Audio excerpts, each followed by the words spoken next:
Naiz irratian, bigarren kafea.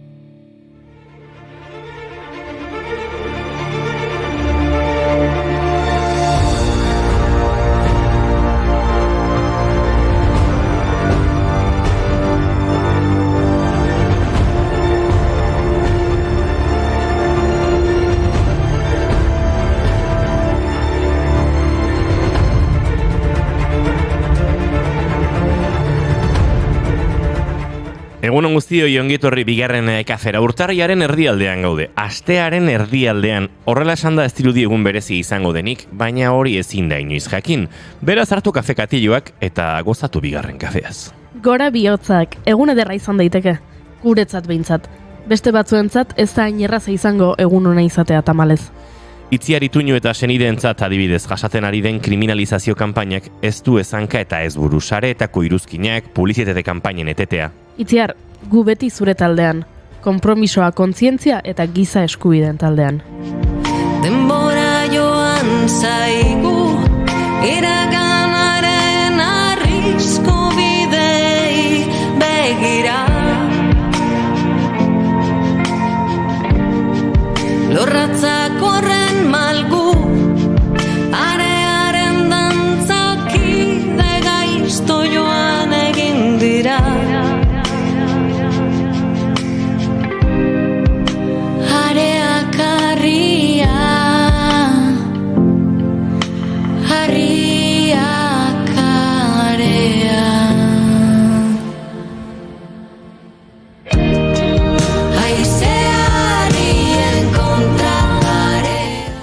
Eta ez dakit oso egun ona edukiko duen gaur Inigo Etxezarretak. Atzo hasiera eman zion Gipuzkoako sagardo denboraldiari, Euskal Sagardoa jatorri izenak eta sagardoaren lurraldeak antolatutako festan. Eta gaur pentsatzen dut ajearekin egongo delako txaua. Tira, ez dakit Euskal Sagardoa jatorri izenarekin berriz 4 milioi litro sagardo ekoitzi dituzte 50 sagardotegik. Espero dut 50 horiek guztieko sagardoa probatu ez izana. Bestela, ETS taldeak ezingo du kontzerturik eman luzaroan. Bueno, Inigo, agian horregatik jarri zituzten kontzertuak 2025ko martxoan. Sagardo denboraldiaren irekierako ajea pasata berriz osatuta egote. Denbora badaukate bai. Zenbat aldiz emango nizuke kafe bat hartzeko dudan denbora. Zenbat aldiz asmatuko nuke zurekin egoteko aitzaki bat. Zenbat aldiz entzungo nituzke zure ahotik gure istorioak. Egunak hobeak bai dira zurekin batera. Ta elkartuko gara berriro gure betiko lekuetan zabalduko. Tira, baina badaude gaur zoriontsu esnatuko ziren euskaldunak ere. Batetik Inigo Etxezarretaren laguna den Antxon Telleria. Antza denez, Antxonek nekatutak bakarrizketa filminen, Antxonen nekatutak bakarrizketa filminen egongo da ikusgai. Lehen aldia da, filminek euskarazko stand-up emanaldi bat eskaintzen duena. Youtubera igo zuen 2023ko martxoaren 4an grabatutako emanaldia. Eta ikustaldi ugari eduki zituen bideoak, baina azken egunetan misterio bat genuen eskuartean. Bideoa, YouTubetik desagertu zen. Ez dizuegu gezurrik esango, Antxon ezagututa bagenekien tramparen bat bazegoela, etzela hau hackerren kontu bat. Orain jende gehiago entzuna ahalko du bakarrizketa, beraz, hau Antxon, zorionak. Zorionak, Antxon. Eta pozik dago izaro baita ere. Aste honetan Miki Nuñezekin egindako Escriurem abestia behin eta berriz entzungo delako Operazion Triunfon. Milaka jarraitzaile dituen telebista saioko bi lehiakidek abestia kantatu beharko dute astelen honetan. Ta orain dena amaitu dela ez zaude nirekin oso ezber dintzaude. Kajoi baten gorde dituzuk abesten zen izkidan nuta txiki hoiek. Zure ahots eder horrekin zuretzat kantatuko dut beti. Ta idatzi zera izan erreza gure bizitzak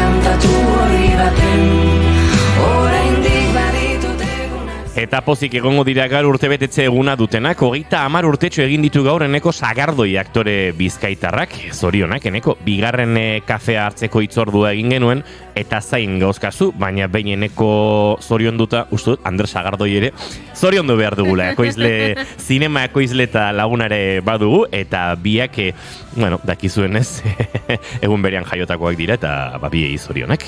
Anderrek kafe bat hartu du, baina bi hartu alditu?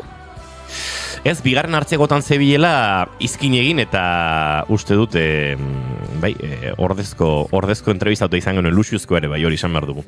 Biak orduan zorretan dauzkagu? Bai eneko eta baita Bigarren kafearen zorretan. Eta Ander Barinagarrementeria etorri zen gurera Sagardoiren ordez, baina ark ere beste kafe bat gurekin hartu beharko zuela esan zuen, beraz, kafe asko zor dizkigute. Zinema giroko jende hauek. Zorionak Ander eta eneko, eta zorionak Iratxe Fresne da. Zinema giroan jarraituko dugu. Zinema giroan, Bizkaitar zinema gile, Gido Hilari eta Unibertsitateko irakaslearen urte betetzeguna delako. Zorionak Iratxe. Eta baita, pozik egongo da, Saio Alkaiza ere, bertsolaria, 2021ko Nafarroako bertsolari txapelketako irabazlea, zorionak saioa. Eta lanpetuta, ibiliko da, baina ospatzeko tarte hartu beharko du Ane Elordik, gaurko egunez jaio zen Bizkaitar kazetaria, irakaslea eta komunikatzailea. Korrikako koordinatzaile nagusia.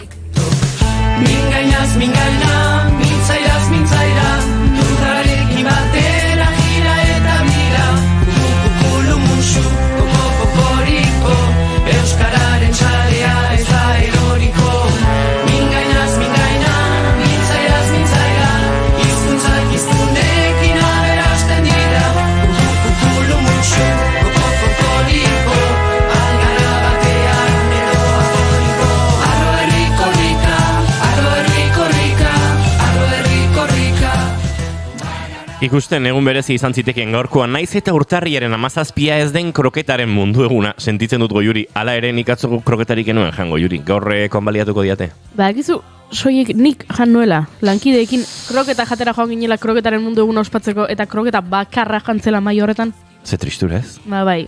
Hala ere egia da, gaur ez da kroketaren mundu eguna, baina gaur badugu beste egun ofizial berezi bat. Urtarriaren 17 entzuna dinigo, museoetan selfieak egiteko eguna da. Hori ere baldin hau. Ez dakigu egun honen jatorria, baina helburua jendea museoetara gerturatzea da. Ba, artelan batekin selfie bat egin beharko banu, Santelmora joango nintzateke eskalea obrarekin argazkia egiteko. Gaurko egunez jaio baitzen, Antonio Maria Lekuona Etxaniz euskal herritar margolari kostumbrista izan zen, Tolosarra, gu bezala. 1850ean Naturzientzien Museoko marrazkilari postua lortu zuen, lehiaketak gainditu ondoren, eta 20 urtez izan zen bertako irakasle. Gerora, Carlos Zazpigarrenaren margolari izendatu zuten. Euskal giroko ikuspegiak pintatu zituen Lekuonak eta Euskal Herritar margolaritza deituaren aitzindaritzat hartzen dute askok. Zazu gizonik aratua Biotzilezkorra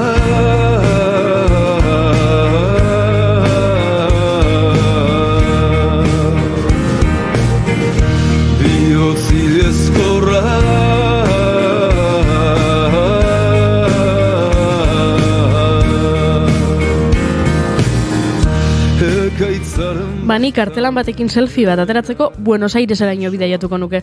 Malba museoraino. Bertan dago de Abaporu, Tarsila de Aguilardo Amaralen artelanetako bat. Tarsila gaurko egunez zendu zen, 1973ko urtarriaren 17an. Brasildar margolari izan zen, Brasilgo mugimendu modernistaren adierazgarriena. Azkarra zara gero, zuk museoa eta bidaia den austartuta. Ba, horixe egingo dut nik, Parisera bidaia, Musée de Orsaira. Bertan baitago, Jean Avril dantzan margolana. Eta gaurko egunez hil zen Jean Avril, Moulin Rouge kabareteko dantzaria, Toulouse-Lautrec margolariaren lan askoren protagonista. Tira, ba, Jean Avril Zaza Gaborre gorpuztu zuen, salto egin dut Goiuri. Ez ondo noa, ez da?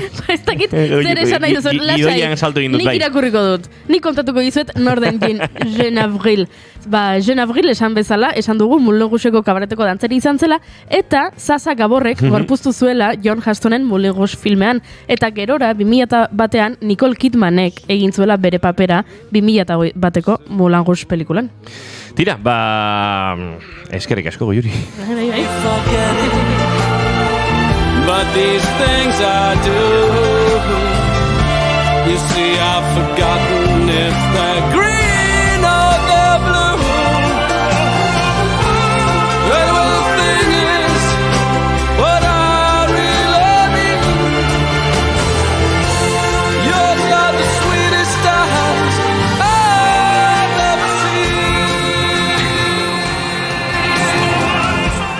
Frantziara joan garenez, beste efemeride bat ospatzeko aprobetxatuko dugu. Gaurko egunez 1975ean abortua despenalizatu zutelako Frantzian eta beraz baita Ipar Euskal Herrian ere.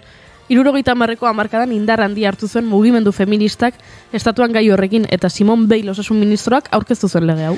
Horregatik du Veil legea izena, garai hartan urtean 250 eta 300 emakume artean hiltzen ziren abortu klandestinoen ondorioz. Lege honek hori saiestu nahi izan zuen eta neurri handi batean lortu ere bai. Legea onartzaren ondorioz, Hego Euskal Herriko hainbat emakumek muga pasatzen zuten abortatu ahal izateko. Hor ere, mugak eragindako desberdintasunak. Pentsa, Veil legea onartu eta urtebete beranduago, oihartzun mediatiko handia izan zuen 1976ko iraiaren 6an Basauriko 10 emakume eta gizon baten atxiloketak. Horietako 9 abortatzeagatik eta 2 abortatzen laguntzagatik.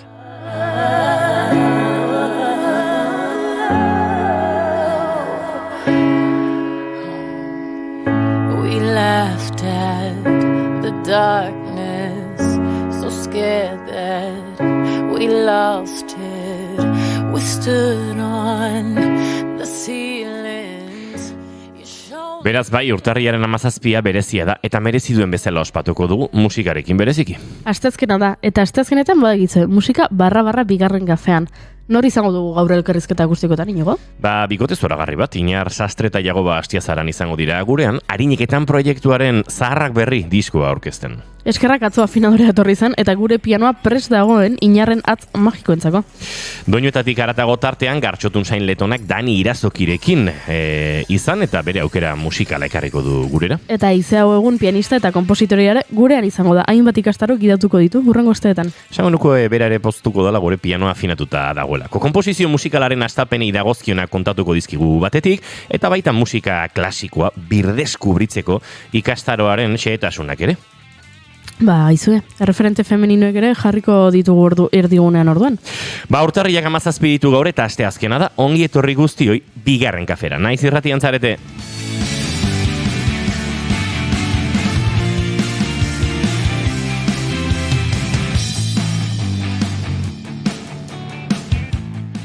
Gaur ez dago gurekin Gartxotun Sain Letona, baina tira, agurtuko dugu hemendik. Estudio giroan dabil gauzatxoak datozela kontatzeko, zera, hemen desagertuaren egin du, baina bai gau proiektuarekin eta bai bananas proiektuarekin uste dute estudio aste potoloa zuela, baina ere berantzuteko aukera izango dugu gero, doinuetatik haratago tartean,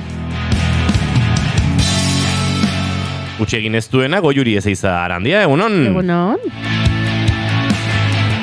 Eta izketan ari zaizuena, Inigo Asensio Lurbide gaur bigarren kafeak 700 eta 3 du, urtarriak 17 ditu, goizak 10 eta 19 minutu, eta hemen bi laister gehiago izango gara, eta gero are gehiago musikari asko izango da gaur gurean, eta gainera euren artean lagunak diren musikariak ere topatuko dira hemen gure laborategian.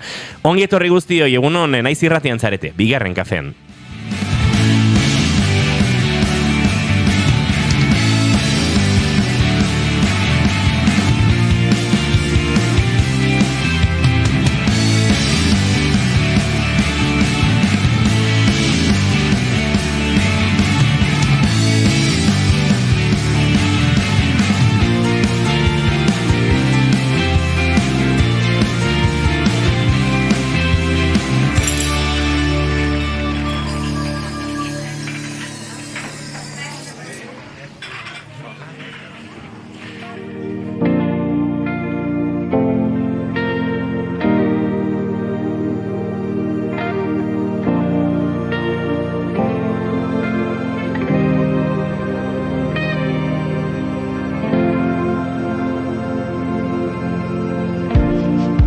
Ez dut inoiz lorerik, jamaina osabaian lurra izan dut batzutan.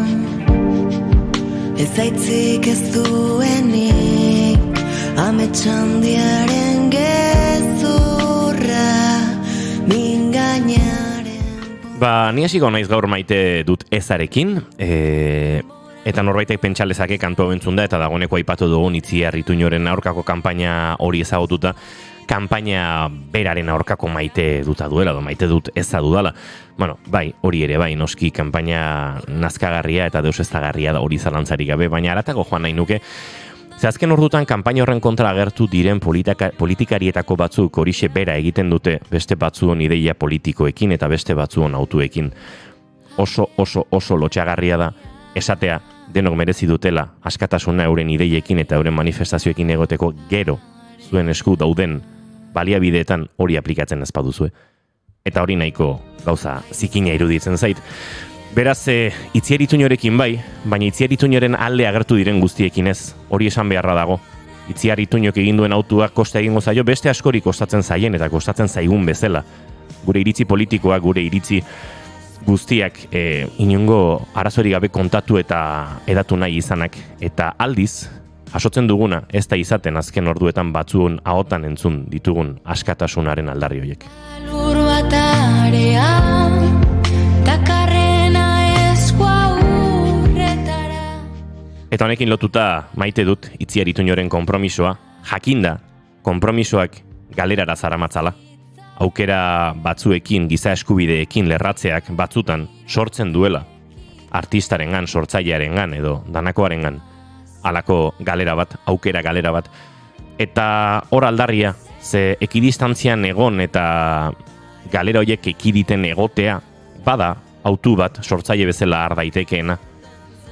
Ez dakit, enaiz ni izango hemen epaituko duena aukera hori ona edo txarra den, baina sortzaile batek konpromiso horretan distantzia bat hartu eta etekineari begira dagoenak ere kaltetzen du Itziar Ituñoren autu horretarako askatasuna, eta uste dut hausnarketa hori ere buruan izan behar dugula.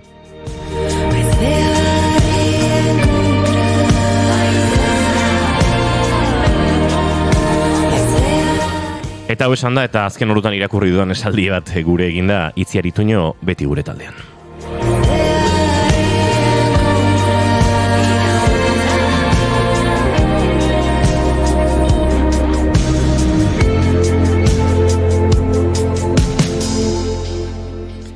Baina maite duten tarte honetan gauza maitagarriagoak edo alaiagoak ere aipatu beharko ditugu, eta uste dut Goiurik lagunduko digula horretan. Maite dut adukazu, maite dut ez adukazu, Goiuri? Bezi dazu beste aukerarik.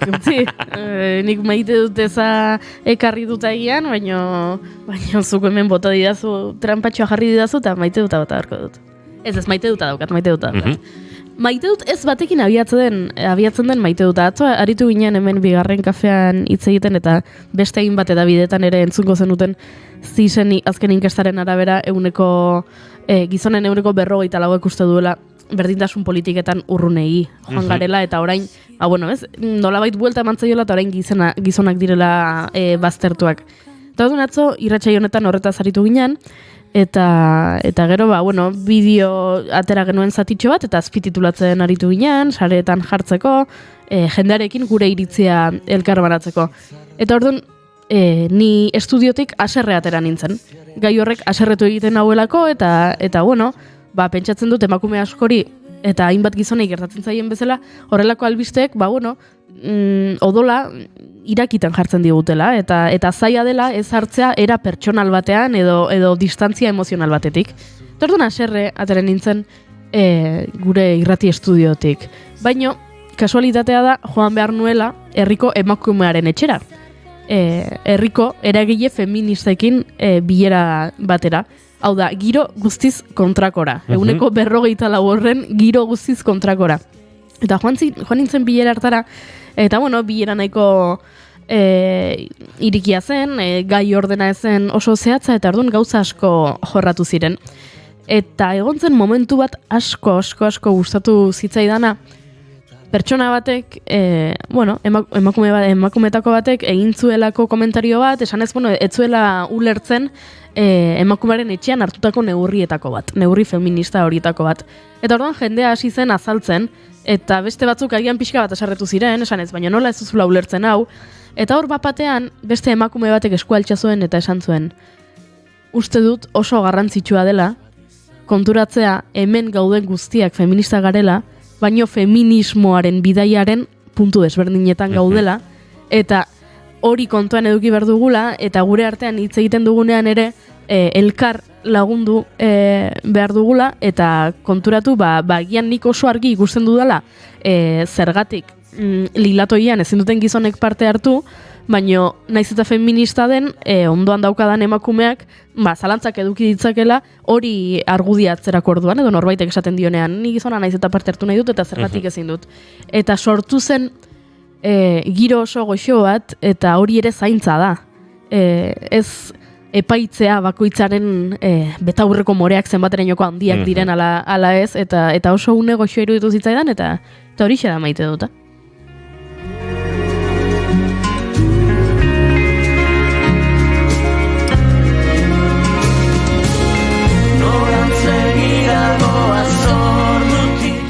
Nik maite dut ere badaukate Juri ez pentsa. Bai, pixkate giroa goxatzeko. Atzo aspaldiko lagun batekin egon nintzen zerbait hartzen, arratsaldean, behar nola pixkate, bueno, lagun giroan egon eta barrenak pixka bat askatu, eta abiatu ginenean etxeruntz, barkatu, Tolosako kaleetan, hotz egiten zuen, negu usaina zegoen, eta tximinietako usainare bazegoen, baina bera zertxo baita aurreratu zen, ez dakit nizeratik atzeratu nintzen, eta utzi zuen bere, ez dakit zen bat urtetan daraman perfumearen usaine arrastoa, Chanel perfumearen arrastoa. Eta batean esan, wow, ze ona negu usainau, tximini usainau eta Chanel usainau nahaztuta, ze askotan uste dut aipatu dudala ez, usainak ni neu eta uste dut jende asko konektatzen gaituztela iraganekin, oroitzapenekin, gure buruak indartsuen gorde ditzaken oroitzapenak usaimenarekin lotzen ditu, eta antxe, bizitzaren hiru momentu edo nahasten ziren usainen bitartez, eta oso usain berezi izan zen, eta batez ere sortu zidan sentsazio hori. Beraz, hemendik maite duta usain horri, eta lagun honi tartetxo hartzeagatik kafetxo hartu, eta hor hitz aspertuan aritzeko.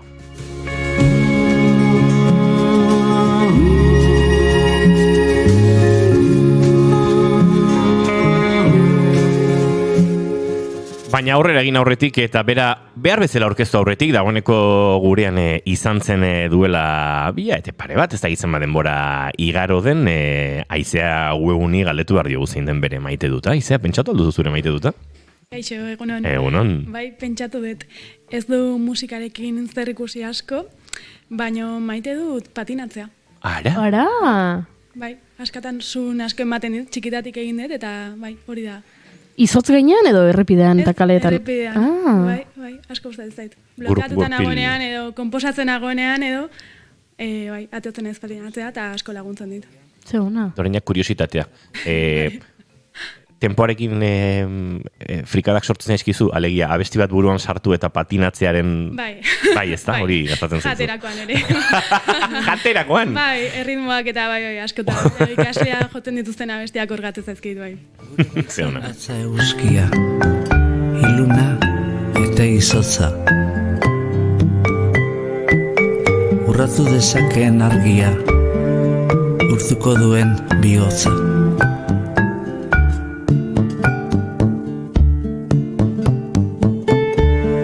Bihotza bezain bero zabalik, besoak eta eskuak. Gorririk ikus dezagun egia, argiz beterik burua.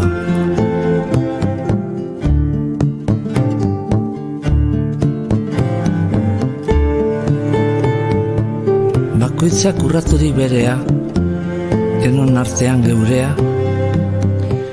Saharari kantari diskoaren lehen kantu honekin, martxa baten lehen notak Aziz Abrahim, Oreka Teixa eta Mikel Laboa, iaian eren maite dutaren usainak bezala, 3 garai, 3 une eta 3 edo bileku ezberdin behintzat, elkarrekin kokatzen dituen kantu honekin egingo ditugu urrengo 2 minutuak eta segituan murgilduko gara Aizea webgunekin.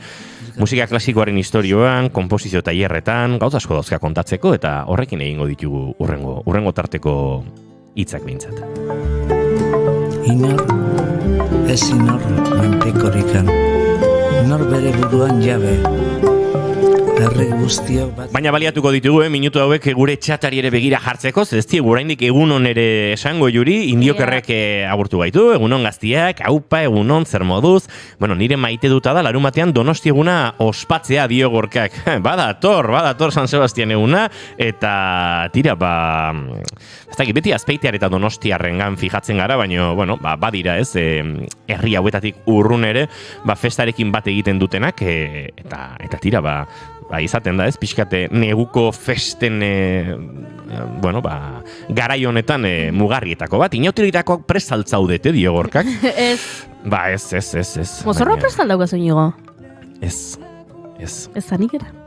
Mira, aitortzat egin behar dizut, nahiko lan badaukat, kontrabajoarekin latino tumbaua buruan sartzen, eta haizeak badaki hau zaila den, oso musika kultura karratutik gatozen ontzako, eta hor nabil orduan hori gaindituta hasiko naiz disfrazean pentsatzen, hori bai, txarangarekin jotzeko paiazo disfraza, hori urtero, bukatu bezalaxe, poltsan sartu, garbitu, poltsan sartu, eta hor txukun uzten dut, ze badakit gero zegertatzen den. Biharamuna iristen da, urrangurte iristen da, eta azken orduan bazabiltza hortxe disfrazaren bila eta ez dago margenik. Orduan poltsan hori prest dago. Eta gero, 3. disfraz bat ere beharko dut, aste arterako, eta hori ez daukat buruan ez. Berandu zabiltz. Bai? Bai? Urtarriaren 17 da. Ostegun gizen, 8 Okerragoak. Aurretik, kaldereroak. Ez dugu denbora ematen. Egingo dugu zerbait. Hemen Gorka dio, selfia ni txigidalekun egin on. Eski Gorka beti tendentzia markatzen. Beira, nik txigidalekura joan nahi nuen, eta etzen sarrerari geratzen. Eta ona etorri, eta Gorka esanez, bera egon dela txigidalekun, eta selfiak egin ditula, hemen niri enbidia eman nahian. Bale, Gorka, oso ondo. Eta maite duten tarteo amaitzeko, Indiokarrek esan digu, gaur ere Euskal Herriko pertsonita garrantzitsuenekoan niretzako behintzat urteak dira. Gaur duela 2 urte Enaitz jaio zen. Zorionak, Enaitz, eta zorionak familia guztiari. Ospatu behar bezala eta pastelak sobratzen balin badira Indioker abisatu eta urbilduko gara, urbilduko gara gu bertara.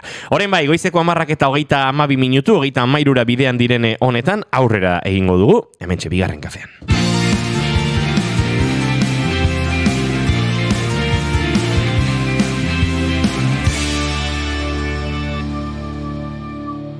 Bigarrenak ez direlako beti okerragoak, bigarren kafea.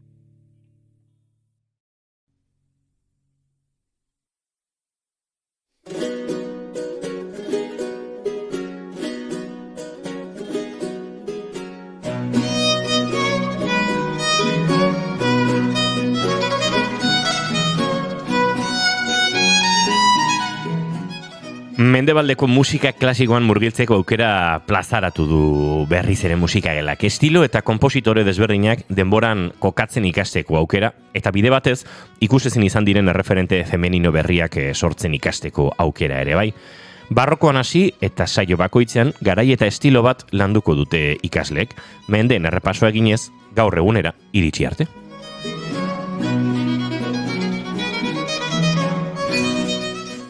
Asmoa dakigunez ikaslei musika klasikoaren etapa, estilo eta konpositoreak bereizten eta kokatzen jakiteko ezagutzak eta tresnak ematea da.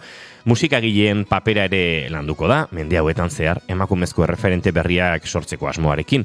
Eta hor agertuko dira interpreteak, pedagogoak, esaterako Mariana Mozart, Fanny Mendelssohn, Clara Schumann, besteak beste.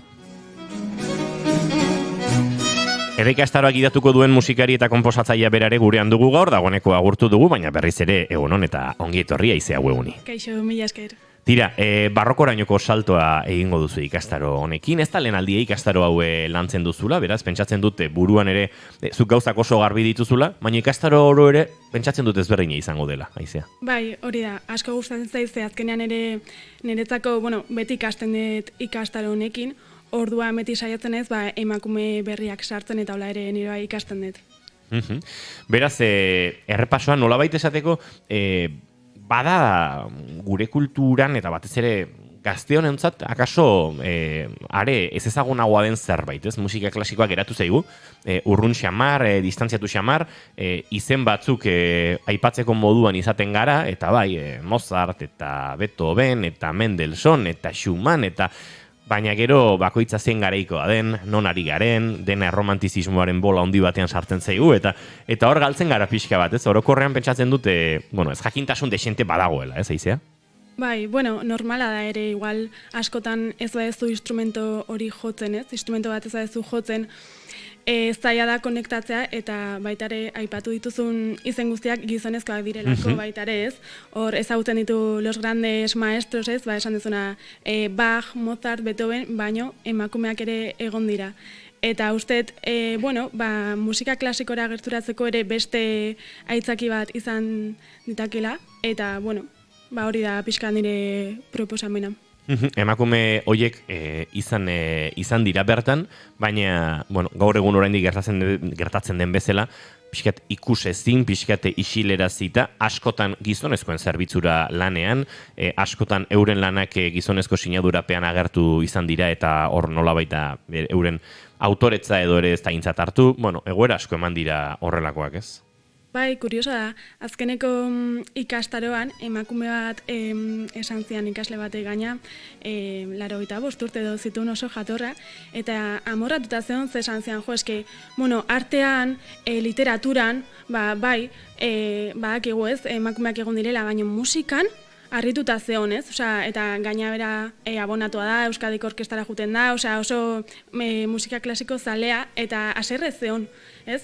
Hori, azkenean ikastaroan, saio bakoitzan, esan dezun bezala estilo bat lantzen dugu, barrokoan hasten gea 1600 urtean gutxi gora bera, eta ja bat zeuden emakumeak, eta erdiaroan ere, ja ez nahiz atzea gujuten, zeia bestela pixka mugatu behar de, baina baita ere zeuden Hildegard de Bingen, abadesa bat, eta ja musika konposatzen zuen. Emakume musikagiak egon dira gare guztietan. Zuretzat lan bat izan da hori topatzea? Zure formakuntza musikaletan ere, musikaletan diot, batetik instrumentuarekin parean, pentsatzen dut musikaren historia, pedagogia eta beste, gero komposizioan beste lanketa batzuk, ez dakit, baina emakume sortzaioien presentzia ere, etzen oso nabarmena izan, edo izan dituzu dagoeneko ikuspegi hori izan duten irakasleak zure bidean? Ez ditut asko izan, adibidez, nerabezaroan bakarrik gizonezko obra jotzen dituen, Chopin asko gustatzen eta Chopin makre jotzen nuen. Baina, eta gero kontserbatorioa sartu nintzenean, komposizioko ikasketak egitera, entzuten zan, hola zehose, Fanny Mendelssohn, Clara Schumann, baina, bakarrik aipatzen ziren, esateko, emakume oso gutxi egon zirela, eta horiek ziala bakarrik ezagunak, ez? Eta hirugarrengo mailan, lan bat egin behar nuena asignatura batentzako, eta impresionismoa asko gustatzen zitzaidan, eta hor hasi nintzen pixka begiratzen, eta ateatzen izen bat Germain Telefer, emakume 6 musikagile taldeko emakume bakarra zela, eta hori zan informazio guztia. Eta esan, hasiko naiz pixka bezakit, investigatzen, eta harrituta gatu nintzen. Deskubritu nun izugarrizko musikagile bat, obra pilo bat, operak, baleta konposatu zituen, baina ikaragarria. Eta hori izan zen, momentu bat esan nula, igual gehiago gondia, ez? Eta orduan pentsatu nun, hemendikan aurrea egingo ditudan lan guztiak kontserbatorian izango dira emakumei buruzkoak. Eta hola ikasiko, eta hori izan zen bizkat abia puntua.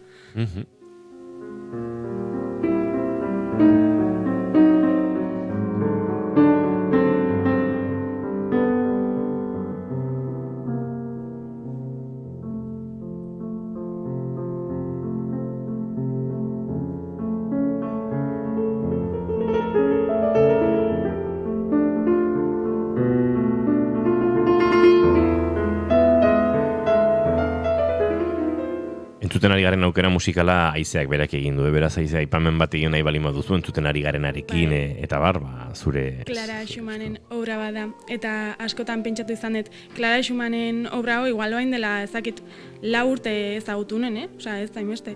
Eta pentsatu nuen, hau seguru 16-17 urtekin Chopin jotzen nuenean, deskubritu banu, baita ere joko nuke oso gustora, ez? Eta hor referenteen falta, eta, oain da, baina, polita da, baita ere, joita hauek oain deskubritzea eta disfrutatzea, ez? Akaso bere garaian ere kateatuko zinen beraiekin, beste modu batera biziko zenituen, eta egun deskubritzea horretan ere badago, ez? Beste freskotasun bat, eta... Bai, noski, baina askotan ere amorrua ematen du, Bai.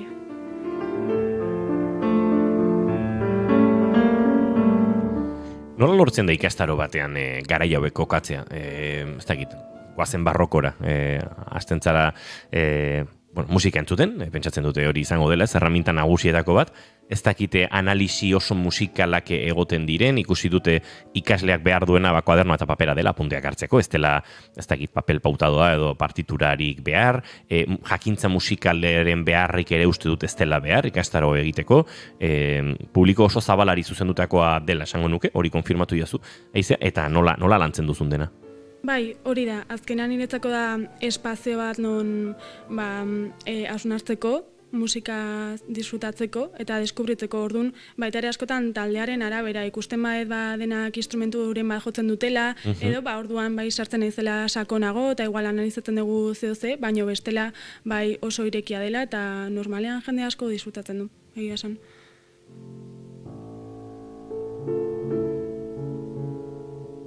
Jendeak instrumentua jotzen duen aipatzen duzu izea, musika klasiko aztertzerakoan oraindik oso pianozentrista gara, edo izan beharko genuke, ez dakit orkestarako bidean, lehen Chopin aipatu duzu, ez dakit sortzaileen artean pianoak pixu berezia izan duela esango nuke, eta zuere pianista izan da, ez dakit pianoarekin lantzen dituzun klaseak, edo soilik musikarekin nola egiten duzu?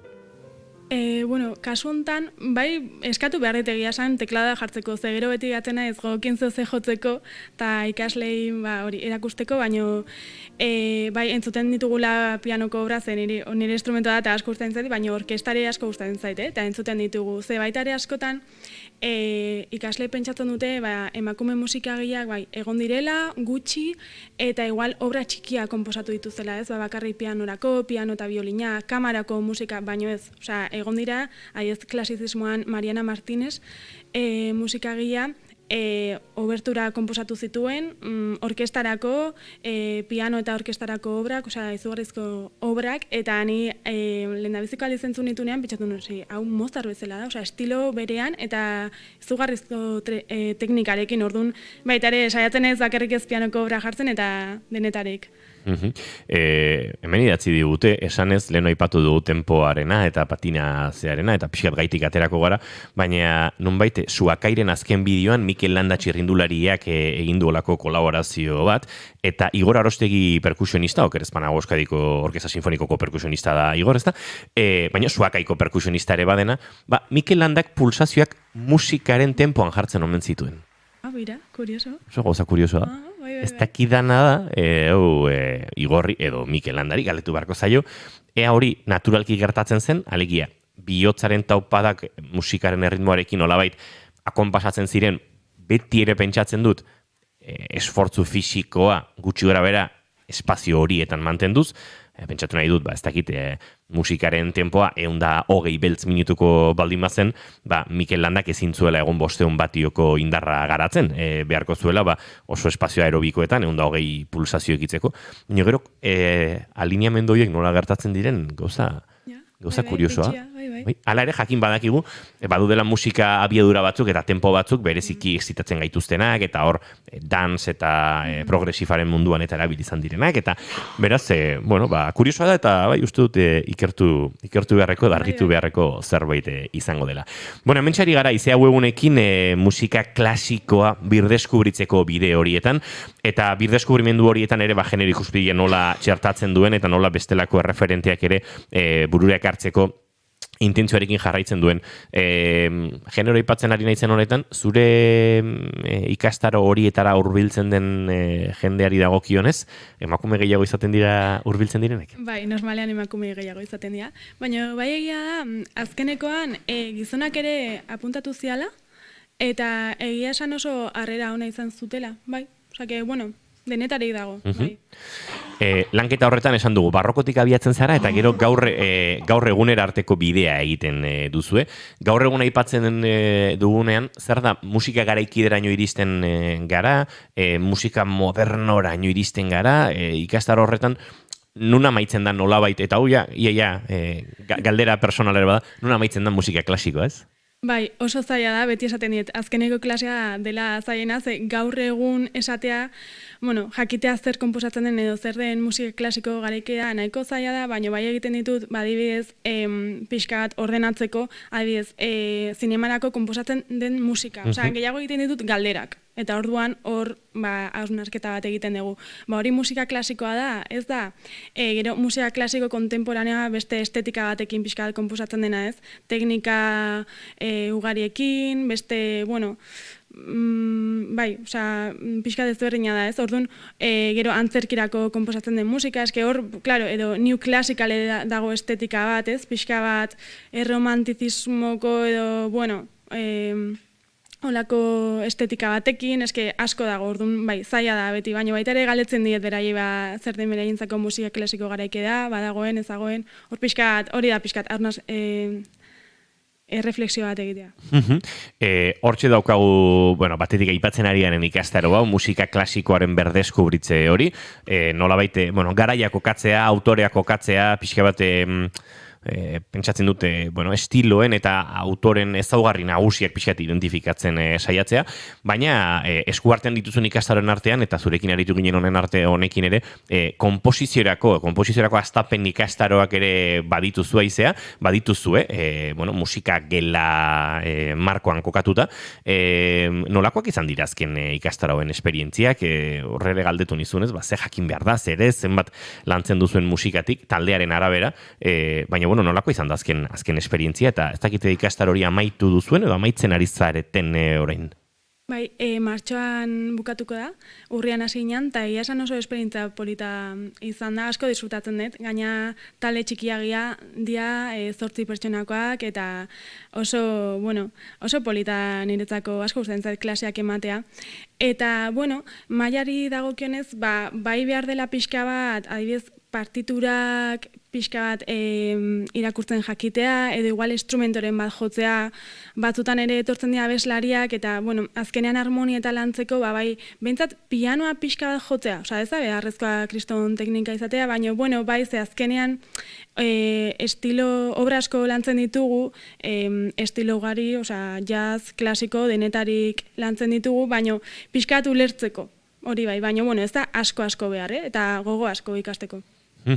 Lehen ikusi du sartu zarenean haizea zure tote baja eta uste dut aipatzeko ere badela ez, hemen emakume musikagileen presentziari aipatzen ari garen honetan, somos esas edo emakume sortzaile eta artisten sare hori aipatu behar dugula, ari zarete azken urteetan indartzen emakume musikarien estena hori, eta esas proiektuak, eta inoiz heldu beharko dugu proiektua bere horretan ere, baina ari zarete, ez da egin nola esan, bide egiten eta poliki aldarrikatzen, ez, emakumeare dagokion leku hori musikaren esparru askotan, ez? Izugarrizko lana egiten dute, niretzako erreferenteak dira. Eta justo orain abenduan, izan zen Fastfatun Libe Goitiak poesia, liburua idatzi zuen, eta egin zeaten enkargoa musika konposatzeko, eta egin genuen ekitaldi bat musikarekin, olerkiekin, dantzarekin, eta egia esan oso polita izan zen. Denak emakumeak eta kriston gira oso polita izan zen. Poliki ari dire espazio batzuk zabaltzen eta berdintasun espazio batzuk lortzen, baina atzo ikusten nuen, uste dut Judith Montero elkarbanatu zuela Instagramen Sophie Derboren bideotxo bat, uste dut entzuteko aukerare izango dugula. Segundo bat, hori bai.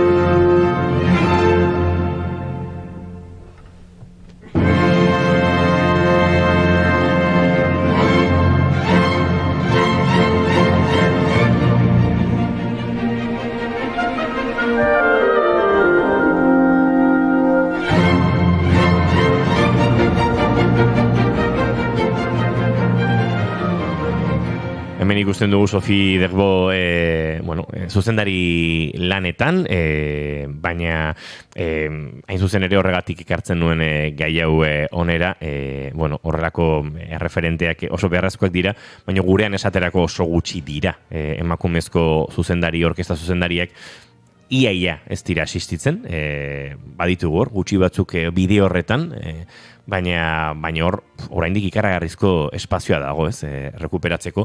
Gero eta musika munduaren gorago egin, eskalaren gorago egin, Orduan eta ausentziak gehiago gertatzen direz.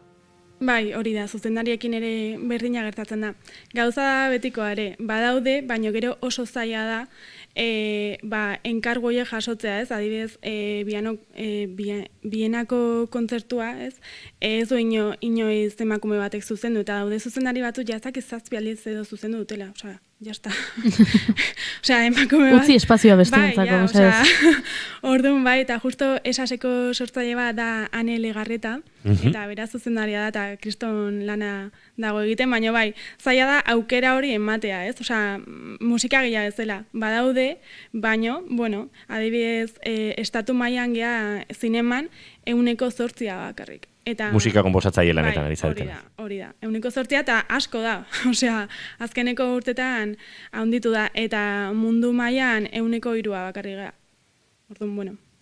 Bueno, horrek esan nahi du, eta datuak eukiko bagenu Euskal Herrian, akaso pixka bat hobe izango litzateke, ze egia da, estatu mailan musika konposizioak egiten ari zareten emakumeen artean, xente batzuk Euskal Herrian ari zaretela lanean. Bai, hori egia da, Paula Laz, Arantzatu Calleja, Maite Arroita Jauregi, bai, badaude hor batzu, bai. Ez dakit Euskal Herriko datua, baino beiratuko ditut.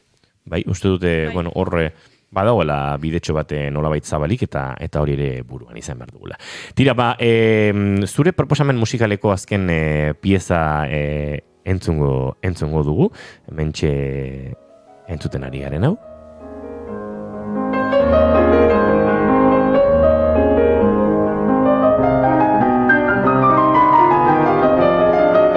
Eta entrevistaren hasierara itzulita, eskatuko dizugu konbentzitzeko. Bueno, epeak ere aipatuko ditugu, urrengo musika klasikoa birdeskubritzeko ikastaroa izen emateko epea zabalik dago, otsailera arte okerezpa naiz?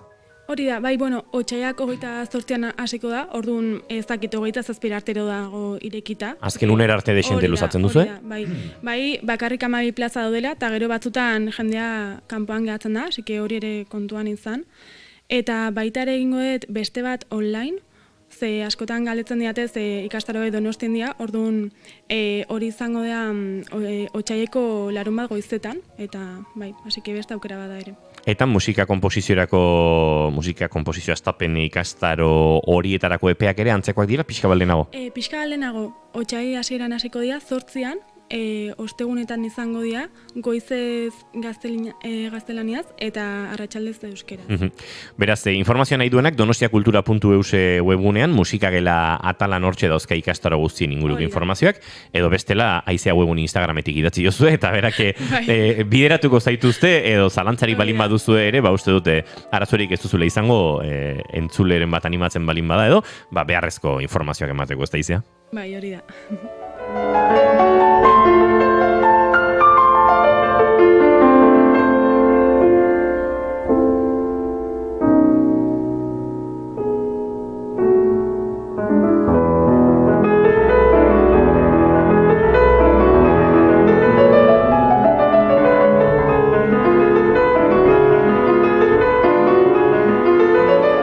Doinu hauekin egingo dugu aurrera eta agurtuko dugu Aizea webun gogoratu, bai musika klasikoaren birdeskubrimendurako eta baita musika konposizioaren astapenetarako ikastaroak bideratu dituztela Donostia Kulturatik, musikagela egitasmotik, eta Aizea webun berak idatuko dituen bi hauetarako informazio hortxe duzuela.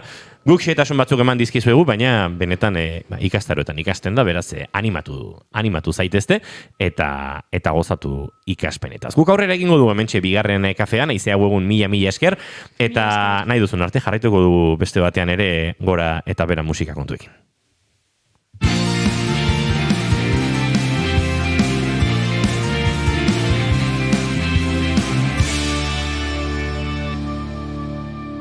Bigarrenak ez direlako beti okerragoak, bigarren kafea. Alde erantziz. Amets Jordan Arrieta eta Egoitzar Biola Albeniz.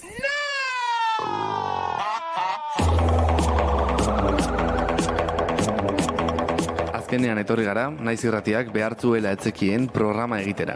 Eta hemen izango gaituzue tarotaz hitz egiten, bizitzaz, zapalkuntzez, injustiziez eta beste hainbat gauzetaz ere bai. Alde erantziz, ostegunetan, arratsaldeko 7:00. Naiz irratian. Gure sonoa. Ara, Oiana, hemen ze hartu zaigun bekatoros bat? Hemen gurekin da Dom, Euskal Ilustratzaile Grafiko eta marrazkilari feminista bekatorosa, guk dakigun arte behintzat, alduden Nafarroa berean jaioa 1994 urtean, eta hainbat proiekturen artean akaso ezagunena bekatorosak liburua bera da. LGTB komunitatearekin lotutako beste proiektu batzuetan ere ari da hemen Baxe Nafarroan. Nolatan hasten da proiektu hau, edo nolatan sortzen da gogo hau? Eta gero berriz itzuli nintzarik Euskal Herrira, egiten nuen lanak lasgondeia askien ganatua zen. Baina iduritzen zaitan, piskat egetxe zela han egiteaz, eta Glasgowko gizartea beziki queer baita, eta transidentitatea beziki azkarra da, LGTB-tasuna orokorki ere ikusten da denetan, kajikan ere biziki presentzia polita badu, eta beraz berriz itzuli nintzelarik etxera, pentsatu nuen, orain, ene aldi zerbait egitea, nahi nuen liburu bat egin, berriz maite mindu nintzen ene lehenbiziko amodioarekin, eta... Historia hori iruditzen zaigu, fascinating. Entorri gara kotxean komentatzen lehen, eta izan da, osea. 10 urtez entzatu niz berarekin izaitea, eta memetu batez errandit, bai, ados, hola eginen dugu. Eta beraz horrek, iman dit Alimaleko kuraia olako proiektu potolo bati lutzea ere. Bekatoros kontzeptua liburu honetan aratago doala edo ez dela, kristautasunak bekatari deitzen dion horri referentzia egiten dion kontzeptu batez, beste leku batetik hartu duzula. Bai, hori da lehenbiziko abiapundua, erraitan numezala ni edo erlijio horretan bizi izaniz eta biziki azkarki, gande guziz joeten nien mezara, eta apesa egiten zen eskolara, sutitu behar ginen egunan apesa, jaun apesa, eta nana. Txipidanik deia ikusi nuen Eliza etzela bat ere leku on bat emazte bat entzat. Eta onuk gutiago LGTB pertsona bat entzat. Eta beraz, enetzat bekatuan bizitzea da, pixka bat txiste bat, gehiago da erraitea askatasunean nahi dugula bizi. Ene ustez, bekatuan bizitzea da ere plazejan bizitzea, adibidez, lanari buruz, adibidez, pentsatzen girela gizarte batean zeintan lanaz sofritu behar dugun, eta hori biziki giristinua da ere erraiteara lanaz sofritzea eta dirua egitea sofritzean, eta adibidez, nik lan egiten dutalarik biziki maite duten lana eta zupatere sofritzen, eta beraz hori ez da lana. Zeta lana egiten duzularik behar duzu sofritu, eta berzenaz ez duzu lana egiten da plazera.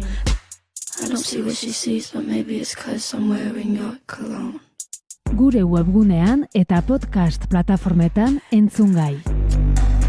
Naiz irratia. Naiz irratia entzuten ari zara. Bilbo aldea, 82.2. Gasteiz eta Arabako lautada, 81.5. Donosti aldea, 83.8. Gernika, 86.7. Leitza, 85.1. Bortziriak, 103.1. Urola, 81.8. Goierri, 102.2. Legazpi, 84.6. Naiz irratia. Ez dakitzu zer irakurri eta gomendio bila zabiltza? Uluka podcasta Naiz irratian. Ostiralero, arratsaldeko 7:00. Literaturaz bai, baina ez da hainbeste.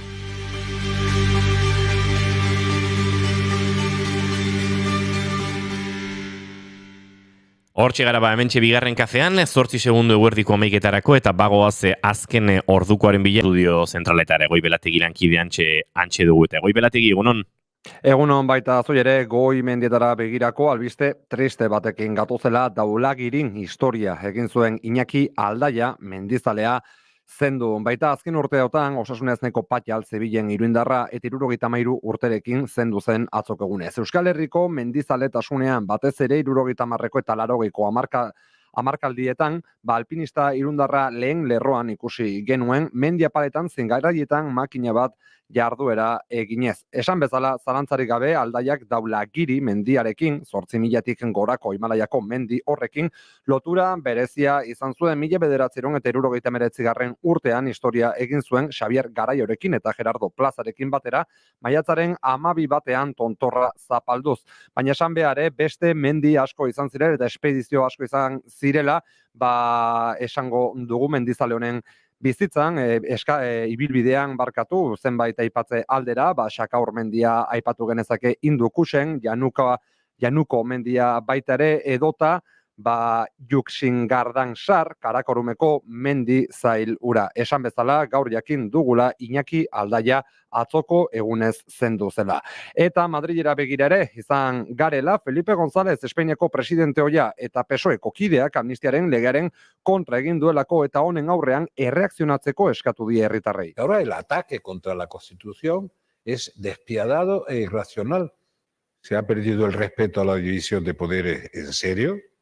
Modu honetan mintzatu zen Gregorio Pérez Barba 10. jardunaldian Eduardo Madina parean zuela. Hori bai, dio Gonzálezek min egiten diola adierazpen hauek egin behar izatea bere alderdiko gobernu azari delako. No me parece aceptable. Políticamente desiguala a los ciudadanos españoles. Felipe Gonzálezen iritziz amnistiak desberdintasun politiko eta juridikoa eragiten du herritarren artean gutxiengo bat euren delituetatik salbuesten dituelako. Gonzálezek berehala jaso duela erantzuna, baina ez president oiak espero zuen norabidean ziur asko. Etaren aurkako gerra zikinean izan zuen papera gogoratu baitiote Gonzálezi ziako paper desklasifikatuek egiaztatua, baina Espainiako auzitegietan erabateko zigor gabetasuna eduki dutena. Bada, 11 minutun ditugunean, errepideak lasai ditugula esaterekin batera, konexioa bigarren kafeari itzuliko diogu, gure aldetik buelten izango gara, eguerdiko 12 informazioaren ariaren bigarren edizioan. Bagoaz aurrera, egoi belategi lankidea agurtuta, eta orain tartetxoa hartuko dugu, lehen esan da bezala, Dani Irazoki entzuteko. Hortxe izan da, doinuetatik aratako tartean, gartxotun zain letonarekin, bien bitartean, aizea egun badoala, badatu zinar Salster eta Jago Bastiazaran, hemen musikari guztiak nastuko zaizkigu, eta sartu lasai, oraintxe gure laborategiko atera iristen, soinu probetan murgilduko gara, eta tarte batean harineketanen berriena edo zaharrena, gero azalduko dizuegu, entzuteko eta ezagutzeko aukera izango dugu.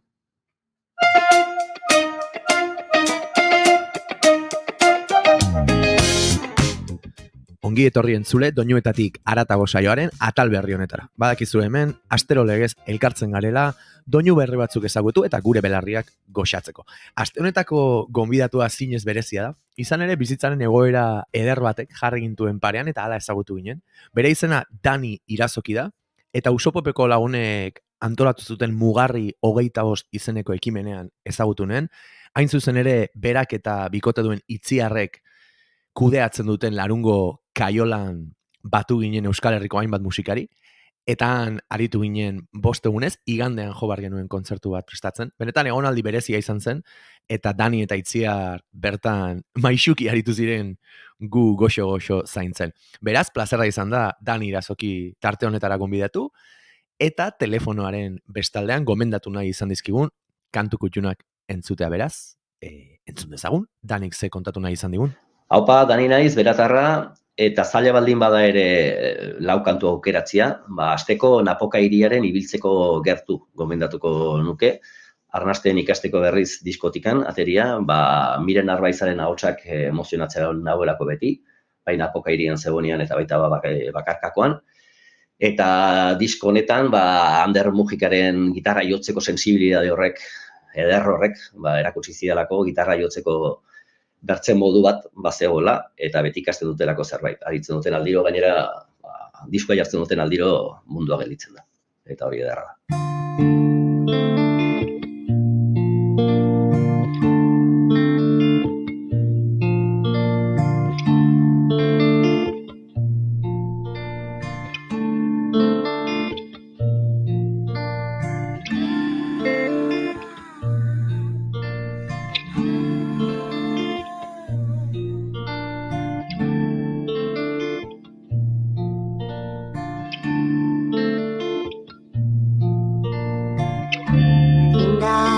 ez detenituen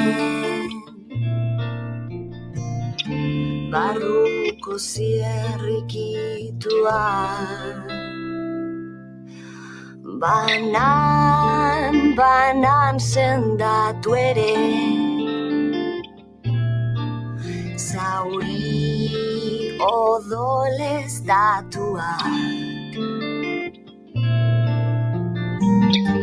Nire anoa da aurrerut pausoa ematen jarraitzen du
Bigarren gomendio bezala, P.J. Harveyren To Bring You My Love, erranen nuke.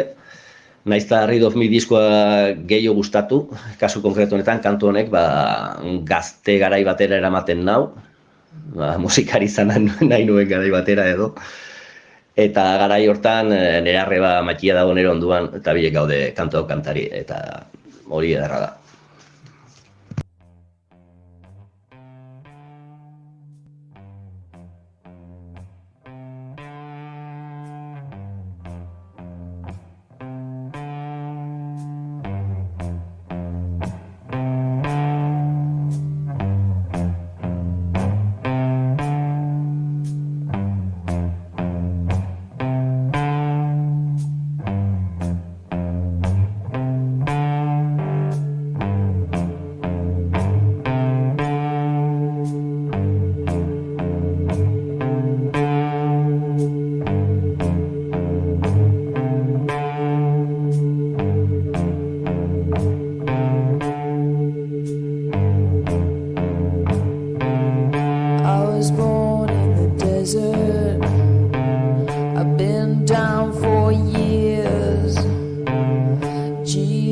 come closer.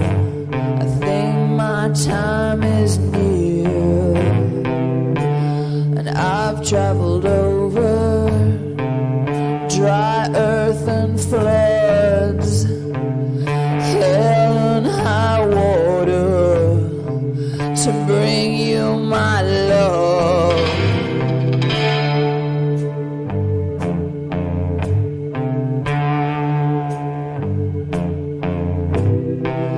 Climbed over mountains, travel the sea,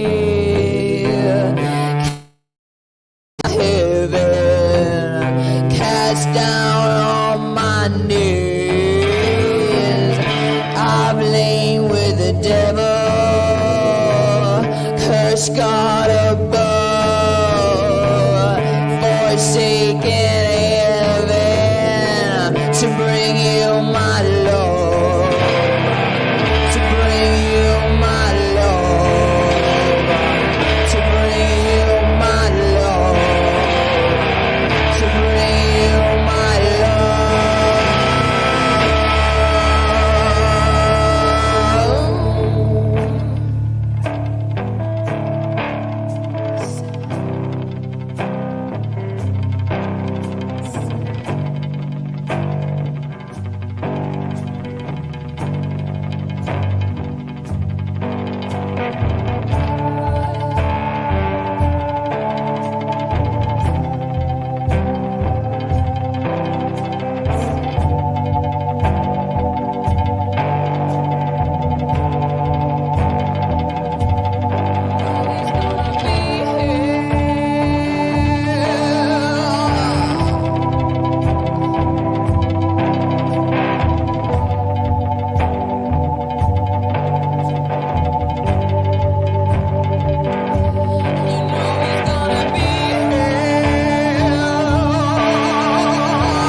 forsaken heaven, cursed God above, lay with the devil, bring you my love, to bring you my love, to bring you my love, to bring you my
Hirugarren gomendio bezala, Bilauren ate etxiak aukeratuko dut, konfinamenduaren bukaera eta nire bikotea berriz ikusi eta besarkatu ahal izan nuen momentu konkretu hortara eramaten nagoelako.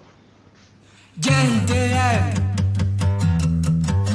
arteko ahesiak etxera sartu, ahemanak mugatu elgarrekin ezin bizi, mugak beti eta beti atxiki.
Eta laugarren gomendio bezala, Petiren argia heldu da. Erranen nuke, kantu argitsu bat delako, itxaropenaz betia, esperantzaz. Eta berak arruntzat nola beteko eresiaki bat, himno bat. Eta gitarra bat agertzen den aldiro lagun artean gaudela, kantatzen dugun kantua da. Eta hurbiltzen gaituen hurbiltzen gaituen kantua delako. Mila esker zure gomendioengatik, Dani. Gu ere hurbildu ginen beinola zure ondora eta ederki zaindu gintuzun garai hortan. Eta gaur ere doinu berezi hauen gomendioekin hala sentitu naiz nimeintzat beraz. Besarka bat hemendik larun puntara. Eta zuri entzule, urrengo astean entzungo dugu elkar, gozatuko zenutelakoan, segi bizkor eta bagoaz Petiren argia heldu da abesti puskarekin. Aio!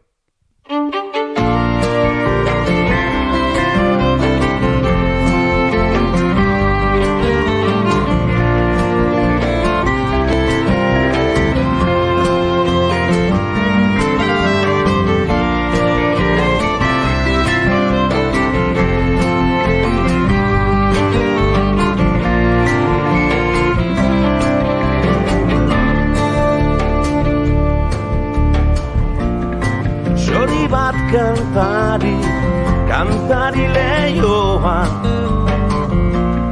argia jalietu dela erran nahi du barneko hutsa ezin da bete zerbait falta bat ez da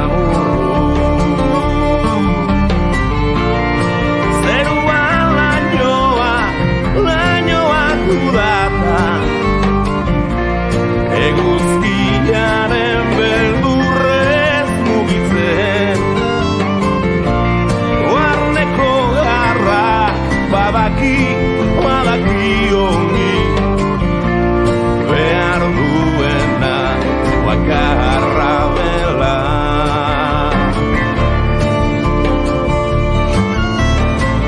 xori bat kantari leioa bat kantari leioa xori bat kantari leioa argia haietu dela erran nahi du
Bigarrenak ez direlako beti okerragoak, bigarren kafea.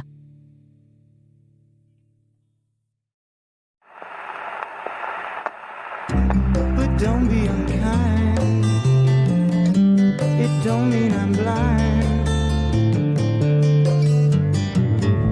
Perhaps there's a thing or two I think of lying in bed.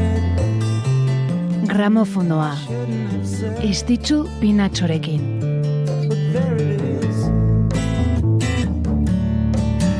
Keith Emerson ekarri nahi izan dugu gaur gramofonora. 1954ko azaroaren 2an jaio zen Erresuma Batuan eta Emerson Lake and Palmer taldeko teklatu eta abeslari gisa egindako lanagatik da ezaguna. 77an egintzun debuta The Nice taldearekin eta 70an Emerson Lake and Palmer supertaldea sortu zuen. Rock sinfonikoaren erakusle nagusiak izan zirenak. Taldea 78an banandu zen, 82an bueltatu, azkenik 88an berriro ere desegiteko.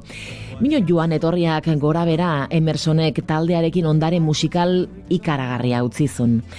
Tragikoki, bere eskuineko eskuko nerbio bateko gaitz baten ondorioz depresio sakonean sartu zen, bibeatz ezin mugitzea eragintziona, eta nonbait ezin izan zion egoerari aurre egin, eta bere buruaz bertze egintzun 2016ko martxoaren 10ean buruan tiro bat emanda Keith Emersonek. From the beginning,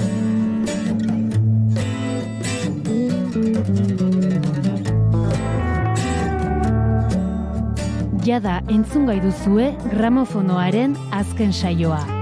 Gure webgunean eta podcast plataformetan.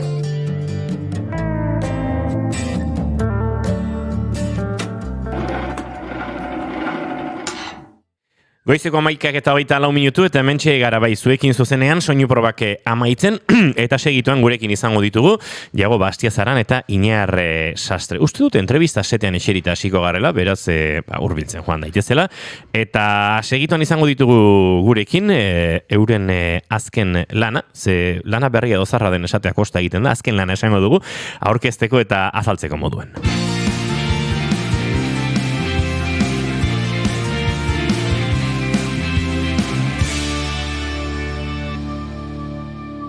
Emaiozu bigarren aukera bat egunari. Naiz irratian, bigarren kafea.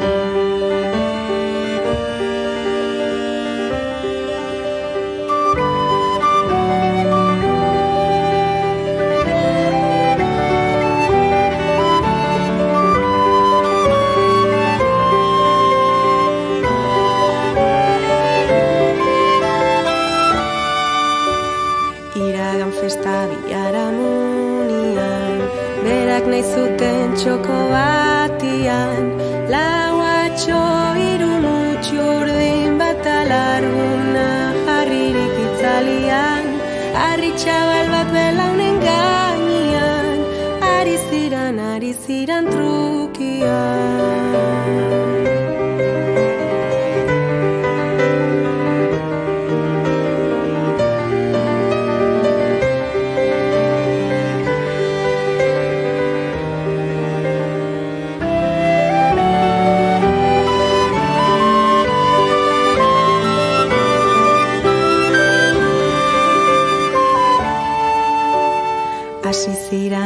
Kartak partitzen, eta gainera tantua kontatzen, truk jota, inaxik txota, Maria txaldun, ta Rufinak irua, Mari Martin txoratuan zain. Euren lehen lanarekin hemen izan genituen, gaur etorri diren moduan, zertxo bait gazteago, baina finean pianoa, txistua, danbolina eta ahotsa erraminta hartuta.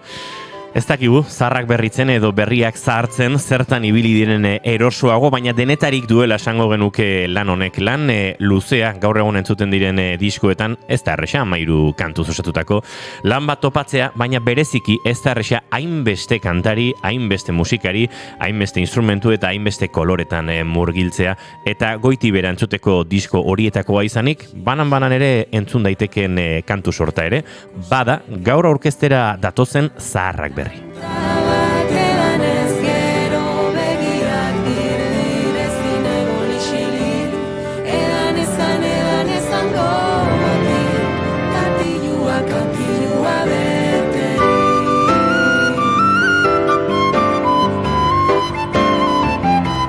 Kuriositate iragan besta honetan nogendarrak izan dituzte lagun, eta datorren astean nogendarrak izango ditugu guk ere hemen gurekin lagun, elkarrezketa akustikoetan.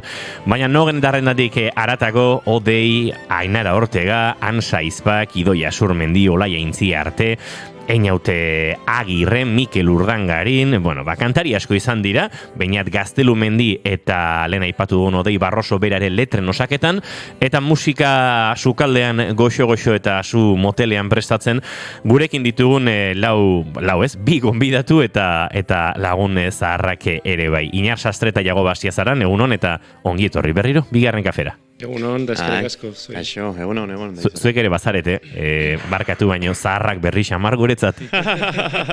Aspaldiko lagunak dira euren artean eta baita gureak ere. Eta... Bai, antzeko kontuekin gabiltza, orduan guk ere esan dezaku, zaharrak berri.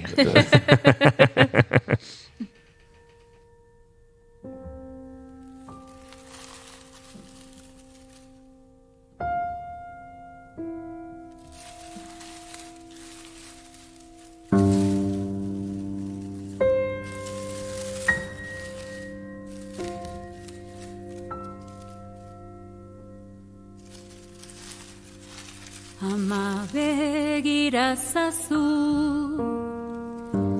leiotik anatarira Ila mutil horiek horrote diren Izenburutik abiatuta, lehenengo galdera, zaharrak berri, badaude berritutako kantu zaharrak eta zahartutako kantu berriak, nolabait esateko, jendeak pentsalezake hemen, gure kantu gintzan, euskal kantu gintzan, ohikoak diren kantuak ekarri eta zuen eratu dituzuela, baina kontrako bidea ere badago Inar eta Iago nolabait, giro horietan kokatu dituzuen sorkuntzak eta beste garai batzuetara nolabait eramana izan dituzuenak, nolako izan da prozesua edo zertan aritu zarete zahar eta berriaren arteko dantza horretan?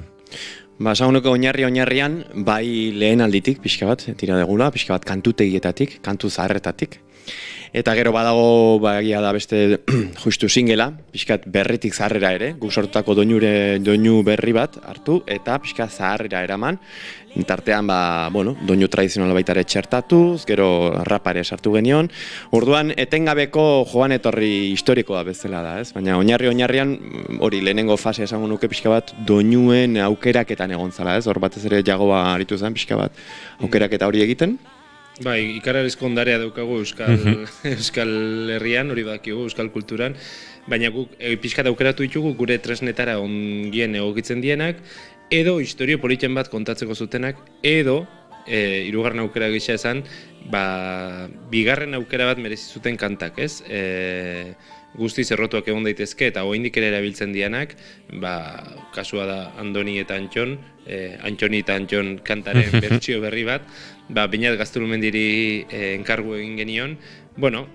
Kanta guztiz errotuta zegoela, baina merezizula bigarren aukera bat, ez? Gaur egungo maitasun historia nola litzateke Antxoni eta Antxonen artean. Eta horrela sortu zigun berak.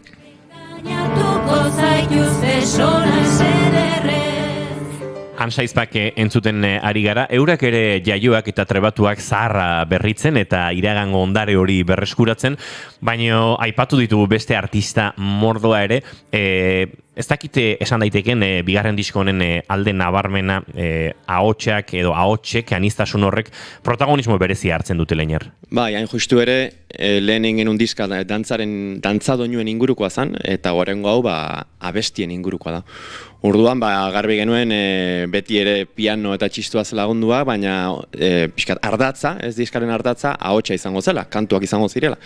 Eta hortarako garrantzitsua zen nor jarri ahotsean, ez? Orduan, gonbidatu hainbat izan ditugu, eta nik uste beraiek ere berritze hori ematen diotela, ez? Pixka bat kantaera batzuk igual badaude, esan duzu bezala Ansa Izpak, pixka bat, nola daitu, tradizioan edo errotuago daudenak, baina gero ahots berri asko ditugu, gazteagoak, eta uste oso interesgarria dela, gaur egungo pixka bat kantaera, ikuspegia ere ematen diotelako, eta azken batean hori ez, nik uste ekarri degula pixka bat, eguneratu edo gurera ekarri ez, hoxe egin degula. Eta nortasun handiko ahotsak gaur goizean goitik bera diskoa berrentzuten ari nintzela, kateatuta geratu nahi zune batzuetan, eta esaterako entzuten ari garen beltzarana honetan, Idoiaren ahotsa sartzen denean, bere gaztetasun, freskotasun, gaur egungo euskal pop doinuen interpretazio horretan, kateatu egiten zaitu ez, eta horre jago uste dut, ahotsen nortasun horrek ere asko ematen diola. Bai, egin justu ez da izan guk egiten dugun musikara ekartzea behien ahotsak, baizik eta pixka bat behien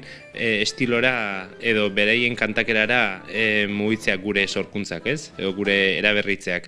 Idoiarena justu ez da bere kantakera propioa, baina zortziko tradizional bada, eta guk modernizatu nahi genuen hortan bere ahotsak guztiz eukia zen zortzi kontarako. Beltzarana naizela kalean diote, ez nahi zuri ederra arrazoia dute.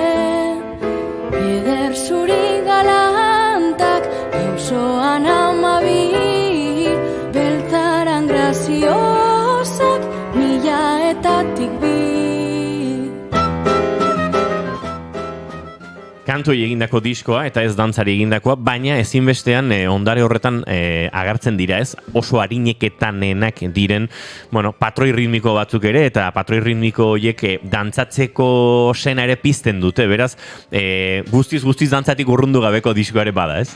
Selua utzi behar geneukan, ez? Guretzat, arineketan sorreratik dantza munduari lotu egon da, lagun ditugu eta lagun izango ditugu atik dantza konpainiakoak hasieratik eta ondorengotan ere, eta orduan bai sorkuntzan ja euki genula pentsaera hori, ez? Goazen fandango bat sartzea, kantetan goazen zortziko bat sartzea, eta lehen esan dugun aukerak eta hortan horrek ere izan zuen bere pixua, ez? Desberdina izan da prozesua bigarren disko honetan Iñar. Ez dakit, biok elkarra aspaldi ezagutzen duzuen musikari bezala, baina egia da, lehenengo arineketan diskori jostean akaso prozesu batzuk dagoeneko mekanizatuago ote zeuden, kontzertu asko eskaini zen dituzten lehenengo diskoarekin, ez dakit, zertxoit, errexago... Hombre, egia da, kontestua egina genuela, ja bigarrengoan, ja nekien nungen biltzan, lehenengoa esperimentu bat izan zen, baina gero lan egiteko moduan, genuko esango oso ezberdin izan danik, noski aukerak eta badago, material badago, eta gero material horren gainean jartzen gara, behar bada igual lehenengo impulso do nik ez, pixka bat, harmoniak, erritmoak, nundin horako bat eman, oinarri bat zehatu, eta gero jagoak ere bai, bere moldaketak eta gero hoien gainean, pixkat erabakiak hartzea, hemendik eramango dugu, hemen kolaborazioa sartuko dugu, hemen ze instrumentazio erabiliko dugu, jagoa arreglo lanetan ere, gero oinarri hoien gainean sokentzako eta jagoa biltzen da ere.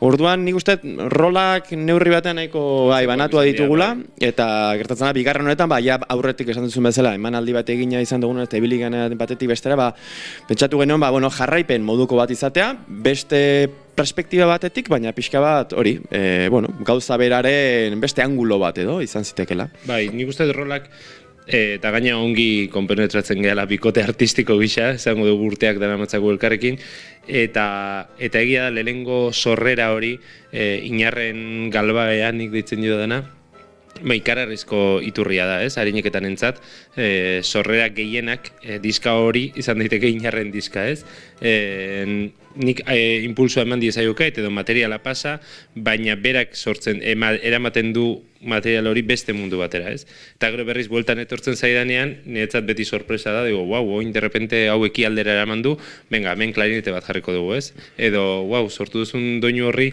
rapa ezin hobeto da, torkio, edo imotzeko eskudantza ezin hobeto, ez? Orduan, beti joan etorriko horretan, nik uste ongi banatuta dauzkagula rorak.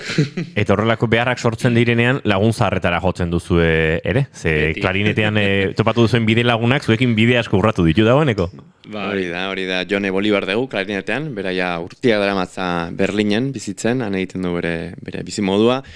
Baina, gurekin ikasia da, Donostiako Eskudero Kontserbatorioan elkarrekin ibilia, gero musikenen ere bai, goi mailare hemen egin baitzun, eta egia zan, oso, ez dakit hori jagoa uste suertatu zitzaiola, berarekin egun batean izketan, eta parte hartu nahi zuela, ez? Hori da, bere grina zen, arineketan ezagututa, urrengo diskan parte hartu behar dut, baina oso urrun eta urrun fizikoki Berlinen zegolako, eta zaila ikusten genuen txertatze hori, ez? Eta, egun batean ja lasanion betu grabatuko dugu egun hortan, pentsatuz, Auskalo, Berlinen izango zala, esan zen, nago, beraz, kontatu nerekin.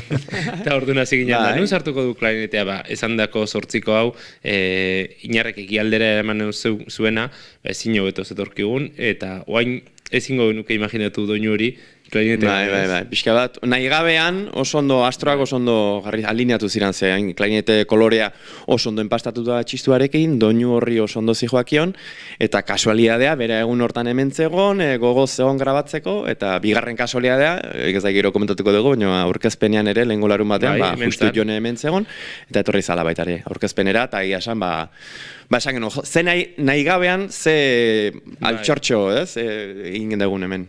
Hasieratik garbi izan zenuten, hainbeste kolaborazio, hainbeste ahots izango zirela, edo sorkuntza prozesuan aurrera joan ala bururatu zitzaizuen? Uste, neurri batean, grabatzen hasi aurretik bintza bai. Genukan buruan, gero ikusi genuen komplikatua zela hainbeste jende elkartzea estudio baten, eta batiz bat gu genukan medioekin, ez genukan urtebete estudio alkilatuta, eta orduan zaila zen, denen agendak, denen, gero zenbatek esango zigun baiet, zenbatek ezetz, orduan, bai, uste baino zailago izan da, nik uste gero oparotasun hori nabari dela diskar eta politia dela, entzutea ahotsa aldaketa hori, baino ez dakit igozen zenbaki edo jetxi zen, nik uste hortxen biltzara gure buruan.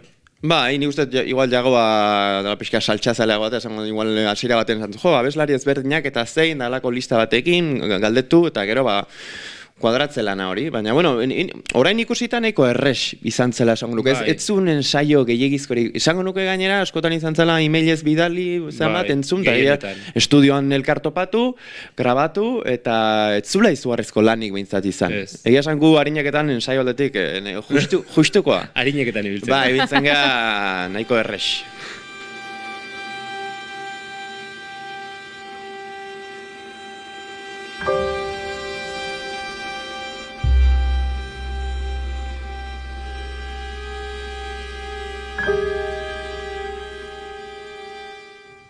Orkestazioa aipatu duzu lehen eta horrentzun dugu lehen kontrabaju kolpea. Momentu batzutan, zuen zuzenekoetan ohikoak izan diren biolin eta txelotik aratago, Xabi Zeberio eta Gatean Milibiatik aratago, ensemble baten moduan ere funtzionatzen du diskoak, eta hor, biolin bat baino gehiago, biolak, kontrabaxuak, txeloak, pixkate orkestazio horietan ere momentu batzutan soka laukote edo soka ensemble txikiak ere sortu dituzue eta hor ere egonda, ez? Pixkate, onditasun baterako bidea edo nolabait esateko jago ba. Ba, izan dezagun batzutan onditasuna, bestetan txikitasuna, beste batzutan piano soila. Oso minimalista izan da beste batzutan bai. Txistuak kendu egin dugu, adibidez, kanta askotan, ez? Nik uste beharrezkoak jarri ditugula, ez dela izan gehiagizkorik, eta kasu honetan pieza hau sortua geneukan, pieza berezia esan etzegon aurre ikusita, hau sartzea, baina gero berezia iruditzen zitzaigun, etzegon aurre ikusita, printzipio bat jarri genulako egile ez ezagunak ekarriko genitula diskara. Eta Lili bat, noski egile oso ezagunak nada, baina berriz zaharberritze lana zen. Orduan Mikel Aboata Sarriona India aipatzeagatik merezizun bertsio berria boitea Olaia Intziarteren ahotsen.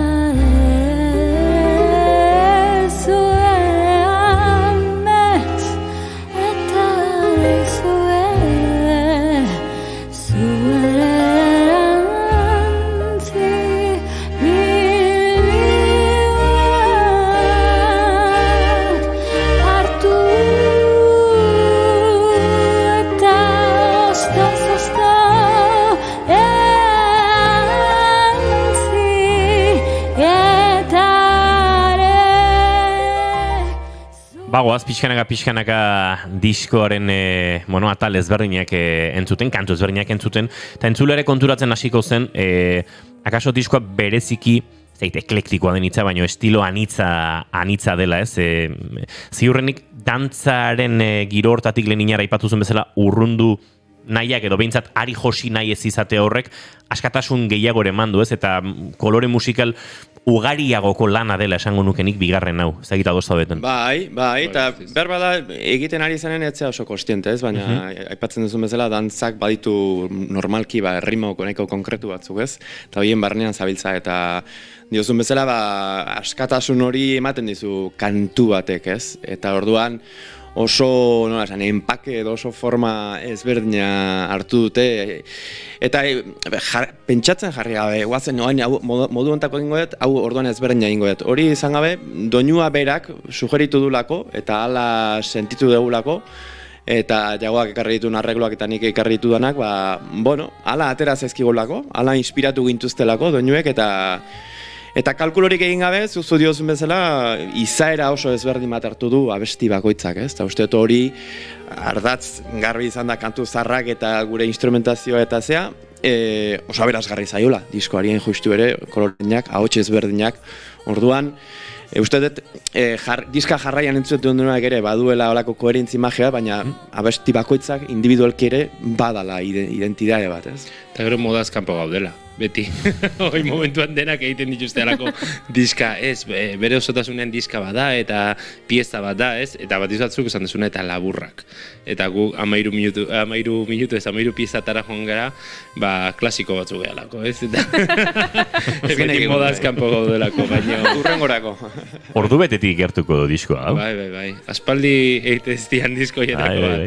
Baina berdina, ez da erabaki bat izan, ala zaigu. Galdetu izan digute zeatik, 13, Dargenulako, igual ere ez dakit emanaldian pentsatu genuen, baina, pentsatzen genuen, repertorio bat egin, abesti batzuen inguruan, eta gero ere ez dala izan, guazten denok estudiora eta meditatzen, oso izan da, lehenengo pianoa grabatu nuen okerez banago, dakit, 2023 zaik, ez? 23ko txailean edo martxoan edo, Bilboko konservatorean, handik 2 hilabetera igual beste estudio batean Trikilekun Aburruzagaren estudioan txistua grabatu genuen da Urdangarin etorri izan, eta gero ja ez dakit noiz, elezoti, oso fase ezberdina bezala izan ditula. Eta gero arraro da nola engranatzen duen denak, ez? Baina izan da, nire idea pianistikoak hemen jartzen ditut, buruan pentsatu egongo dala ez dakit zer bat. Pentsa, olaia intziazten pieza hau, horrein zuten dugun pianoa, berak otsailan grabatu zula, oraindik ez sokarik, ez olaia, etzegola. Oinarri bat, klaketa bat bagenun, klak, eta horren gainean pixkat imaginatzen sonoridadea eta hori, eta orduan beretan alderantzizko bidea hindu. Formazio klasikoko jendea zarete zuek, baina improvisazioan ere jaioak, hori onartu beharra dago. Bai, pixkat, herramienta hori ere oso gurea dugu, zuzenekoetan ere aizlenguan egin genuen aurkezpenen ere presente egoten dela, noski arregloak eta gutxorera itxita daude, baina beti dago espazio iriki bat, hortarako ere. Bai, gure ezaugarri bat izan diteke. Azken galdera bat, lehenengo kantua zuzenean entzun aurretik, eta badirudi, edo naiz eta badirudien kantu batzuk dantza erritmotatik urrun egon, Lilia kantu honetan ere dantzarako grina sortzen duela. Zagin nola, baina ematen du gure musikak sortzen duela espazio bat, giro bat, beste, kasundan arte batzuekin edo kombinatzeko horrexa izan daiteke, eta gira da dantza oso gurea degula. Eta linguan abiaz aurkezpenan ere atikekoak egon ziren, dantza batzuk egintzuta nik egesen endekin zein dantzatuko zituzten, eta ez dut zituztela zertan dantza egiten erritmo bizia dituztenak, igual erritmo lasaiekoetan beraiek ere espazio gehiago bilatzen. Eta dantza garaikideak espazio hori guztiare ematen diela, ez? Eta aurreko ikuskizunean ere sartzen ditu nolako, ez? Bai, dantza xuabego batzuk, edo, garaikidea edo beste bintzat. Eta honek ere, etzabiltza urruti, gure etorkizuneko ideian batekin, beraz? Aizue, 14 minutu gordiko 12etarako, uste dut lehenengo kantua entzuteko aukera ere iritsi zaigula, badakit 2 kantu dauzkezuela eskuartean, zein izango da joko duzuen lehena? Okerez banago? Bautista Bazterretxe, uste nahiko doinu ezaguna dela, ezagunenetakoa diskan, baina, pixkat gure impromptare, gure ikutuarekin. Zoazte gure zetak ustigora.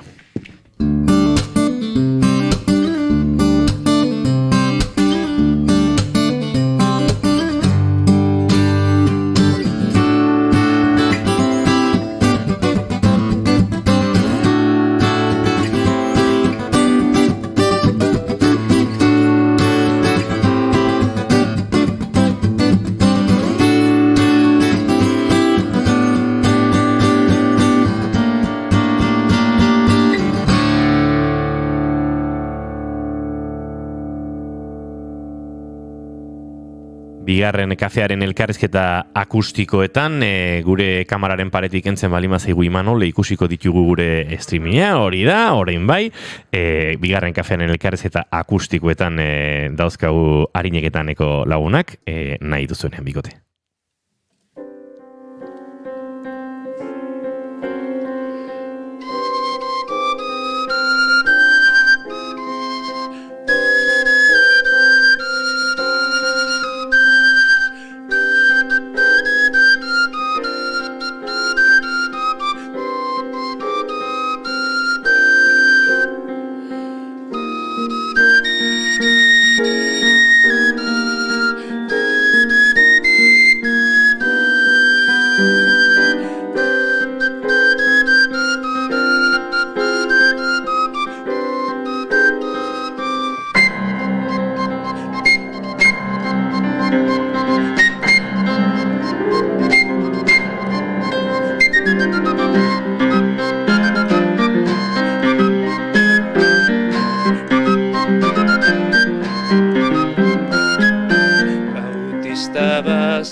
mutiko pijua,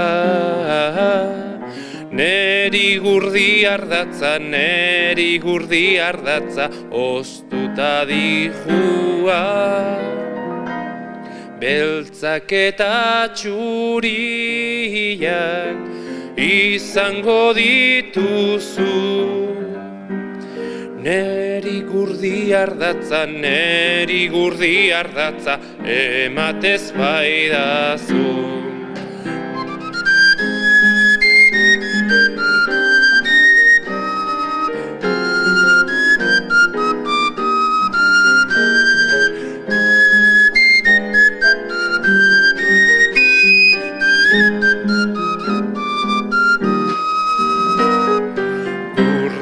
Ardatza eta itaitarria,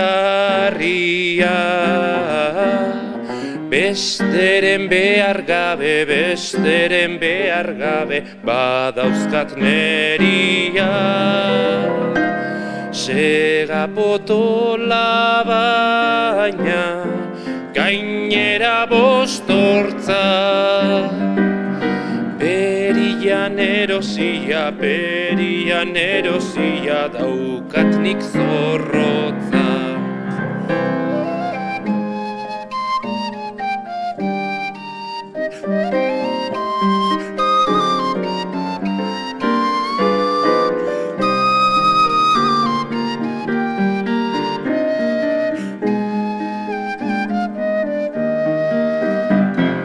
Zer horrek nahiko dezula diozu, baina gurdi ardatza, lapurtu didazu. Ordaindu behar dezu, larrutik ederki. Ardatza ez baitazu, neri ekartzen aurki.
Wow. Bueno, goiuri okupauta daukagu hor kamararekin, hemen txalonik bakarrik egin dut, baina badatoz gure set akustikora, gure entrevista setera bueltan, arineketaneko Iñar Sastre eta Jagoba Astiazaran, eta segituan hortxe kokatuta dauzkagula. Jarraituko dugu galderekin. Txalo egin dute, Bai? Bai. Mikrotik urruti. Barrutik. Bai. Mikrotik urruti xamar. Dira, mikrofonak irikiko dizkiegu, eta jarraituko dugu, elkarrezketarekin, naiz eta azken minutuetan ere bagaren, eta neurtu beharko dugun, zenbat galdetu, azken kantu bat ere oraindik entzuteko aukera izango dugulako, baina Iñar Jagoba, disko honetan ahots asko daude, instrumentu desente, zuzenekoak ere hasi zarete ematen, baina zuzeneko oso berezi izan da, ez dakit zuzenekoetarako erronka bat ere, ez denez, disko hau defenditzea, eta hori izango duzu, zuen plana, zuen estrategia. Bai, egizan askoz genuen pentsatu, baina lehengo larun batean Santelmon egin genuen aurkezperan arira. Neurri baten ere konturatu ginen, bion artean ere erdi defenda genezakela, ze Jagoba animatzen da denatara, abesten ditu abesti asko, etakoak. Eta konturatu ginen hori ere etzala nahi genuena. Batzutan bata beste, diska aurkezpen gisa ondo dago. Bai. Nahi genulako pixka bat erakutsi, ez? Baina ikuskizunari begira noski ez tekit hori den... Bai, momentuz, orain jarriko dugu martxa, pixkatu udaberriari begira edo, emanaldia, eta pixkatu hemen gauzatzuk zehaztu behar dira, eta hori, baina, segurazki laguntalde bat izango dugu, beste hiru musikari, normalan izan ditugunak, segurazki, eta gero dantzariak ere izango dira tartean, eta, ahotsak pixua izango du, eta hor ere pixkat ikusi beharko dugu, baina ez deguna eramango da 6 abeslari diskan bezala, ez da bat. Eta repertorio hori buelta bat emango dugu, dantza garriak direnak edo ez. Lehenengo diskoko kantu batzuk ere mantenduko dira? Bai, hori da. Ondo funtzionatzen dutenak hori denak bezala. Latinarin mantenduko da setlistean? Ahian propina gisa, ez? Eta egia da, adibidez daukagu, otsailaren 25ean beste diska aurkezpen bat, oraindik ez da emanaldia izango, baina igartza jauregian ingo dugu, bideokliparen arira han grabatu genulako, eta esan genien diska aurkeztuko genuela herri hartan ere, behazainen, eta ura ere ala izango da, Iñar eta Jagobaren duo bat, esan dezagun, ez da geroko ikuskizunaren aurrekari izango, bizik eta diska aurkezpen bat, elkarrekin, baina hori kolazko piano bat, eta gure jantzi berriekin, eta behintzat itxuraz emanaldi bat izango da, baina diska aurkezpen gisa. Lehenengo diskoan dantzatu egiten zenuten? Ez tegu dantzatuko, ez? Baina, oin kanta baldima dago. Sorpresatxore mate hongo. Akaso hongo da. Aizue, disko honetan hitz asko bildu dituzue, eta guke sarraskiarekin egingo dugu aurrera, azken minutuetan, zuen bigarren kantu ardoari hori entzun aurretik. Sarraskia. Sarraski hau berezia da. Sarraskia atalean letrak aztertzen ditugu, eta gero erabakitzen dugu ea gainditzen duzuen ala ez, eta hasi aurretik esan behar dut, ohorezko matrikula daukazutela. Bueno. Arrazoi txiki batengatik. Ara? Ni askotan kexatzen naiz, azken aldian badagoela moda bat, eta esan du Jagoak modaz kanpo daudela beraiek, beraz ez dute honekin bat egiten, dela, liburuxkak ez egitearena, eta letrak inunez argitaratzearena, eta diskoa jarri plataformetan edo dena delakoa, eta letrak inunez. Eta orduan nik letrak aztertzeko, batzuetan arazoak izaten ditut, behin eta berriz irakurtza gustatzen zaidalako, edo loturak topatzeko, edo entzunez hitz bat ez badut ulertzen behintzat topatzen dudalako, eta azken aldian, askotan gertatu zait, ez digutela letrarik bidaltzen, ezin ditu dala inon topatu. Eta bapatean hemen topatu naiz, 60 horriko liburuxka batekin. Eskerrik asko, esan dugu modaz kanpo gaudela. Zorionak, horrela, hasteko, sarraskia gaindituta. Liburuxkan gainera, azalpenak, partiturak bai, letrak bai, baino azalpenak Ainhoa edo Jose Ignacio Ansorenak lagunduta. Eta orduan, niri lana egin didazue, beraz ez dut letrengatik zehazki galdetuko, ze azalpenak badaude, baino nik entzun nahiko nuke, naiz eta irakurri dudan, zuen ahotsetan, hor badagoela historia bat, sukaldean, amona grabatu, eta kasetari rekeman, eta esaldi bat falta dala, rekeman eta segituan hasi delako amonai kantatzen, edo historia hori nahiko nuke entzulek entzutea. Bueno, piezatako bat Amama Xole da, azkena pieza, eta jendea asko unkitu duna. Lehengo disko aurkezpenean batek baino gehiago esan dit, benetan unkigarri gertatu zitzaiola, eta gero historia jakinda oraindik ere unkigarriago dela, ez? Amama Xole nire amama da, duela 8 urte hiltzen, Eta zorionez, atzo batek eluskak, be laguna duguna, baitere Santelmo Museoko langileak, edazte zian, zemat ordainduko nuken nire amama eukitzeatik grabatuta, ez? Nik urteak eman ditut entzun ezinik hau. Osea, bueno, trauma itezunez, bakizu ordenagailuan askotan, derrepente saltatzezun eta itzaltzera joaten nintzen, ez? Etzelako hots, entzun nahi nuna hots bat momentuan, ez? Baina zaharra berritze hortan bila harakatu eta, bueno, ni banekien amamaren grabazio hauek sukaldean duela 40 urte gutxien, ez? Gu jaio aurrekoak ziala, okerrez banago nire amak, garaibateko irrati nola ematen zitzaien kasetean grabatzeko, ala grabatu zizkion hainbat kanta oso kalidade txarrean, oso, baina, bueno, garairako eta gero nire amak ere modu altzuen moduan digitalizatuak hor gelditu dira, ez? Eta printzipioz hartu genuen kanta eredu gisa, hau da, beste norbaitek kantatzeko moduan. Baino, ez dakit nola, esperimentu bat, ezezko bat egon zen, norbaitek kantatu behartzun eta esan zuen azkenean ezetz, eta esan genuen, zeatik ez dugu probatzen, inar probatu? Egia esan, bueno, hor, iruditu zait joiatxo bat dela, ez? Garai batean, uste bat zegoela otxura, ez? Bagenula, radiokaset edo, nola izena duten, ez? Errek ematen bazun da. Eta kasualidadea, haneutan, uste aipatu dezunek, ez? Pixka zinta horiek, kasetek izaten zuten hasieran, nola esan, zea txuri babezela, ez? Margen txiki babezela grabatzen hasi aurretik, eta nunbait, jagoren amak edo eman zionean, lehenengo esaldia injustu eretzan grabatu horregatik, oraindik zona txuri hori idulako eta horretzun errapatu ez, baina egia da naizta fondoko soinu ze hori izan, garai batean ere biniloak eta bazutena, aldi berean ere magia bat ematen diola, batez ere guain ja pixkat biniloetara bueltatu gehala ez.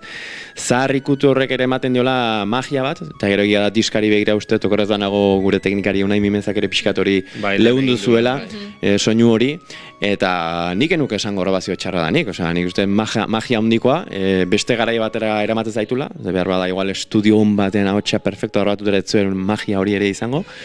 Orduan, injustu ere ondareaz ari gera, baina benetan zuzenki ondare degun hori da, sukaldean abestutako... Ez kulturaren ondarea bakarriko, familieko ondarea, baina baita ere nik reivindikatu nahi dut olakoetan, kantakeraren ondarea, ez? Gaur egun astu zaigu horrela kantatzen, ez? Eta teknikoak esaten zigun nahik ez, eta nola mantentzen du tonua? Bertsoz, bertso, 6 bertso, eta jarraitzen du tonu berdien, ez badauka referentziarik, ondo kantatzen zutelako. Garai baten ongi kantatzen zuten, da ez zuten behar gu behar ditugun tramankulo denak, ez? Eta perlatxo bada egia esan, eta gaina gustoz sartu dugu diskan, iruditzen zaiterako ongi borobiltzen duela, ongi izten duela diska, egin justu zaharra berritze horretan. Bai. Zaharra berritze horretan, hainbat letra, nik aditzera dedanez, leitzan mutilfinik ez, leitzan kontzertuak emateko beldur zarete orain. Igual hori de. Kasuetan gaina letra hauek, kosta intzitzaigun bilatzia. Ze behaiek, Ainoa kasu honetan, kanta hau kantatu zigun, bere amonak, bere amonari behin entzun ziola, eta horrela gordezula, baina zekiela zela beste hitzik, eta injustu dantza pelikulan agertzen zela, eta kantatzen zutela bigarren letra batekin. Da kosta zitzaigun aurkitzea, eta aurkitu genuen, leitzan mutilfinik ez zuen. Ama begirazazu, normalen beste doinu bat ez, ama begirazazu. Baina hau da, ama begirazazu, aldatzen da, eta, bueno, bizkat esan litek ere, ez dakit melodia godem, nahiko sukaldeko etxiko melodiak ez, arek ere amonari entzuna behin, eta han harrapatu izan ez bazuen, doinu hori seguraski, besteren batek jarsota izango duen, baina, bueno, historia, ez, hortxe dago gure ondarea, eta jagoa dion bezala jakintza, ez, garai bateko kantaera hori, ez. Denboraz oso guztu gabiltza eta bigarren kantu hori eskatu behar dizugu bixi, Iñar Sastre jago Bastiezaran, eskerrik asko gaur gure horbiltzeagatik, eta ardoari kantu honekin agurtuko zaituztegu. Keep calm and bigarren kafea.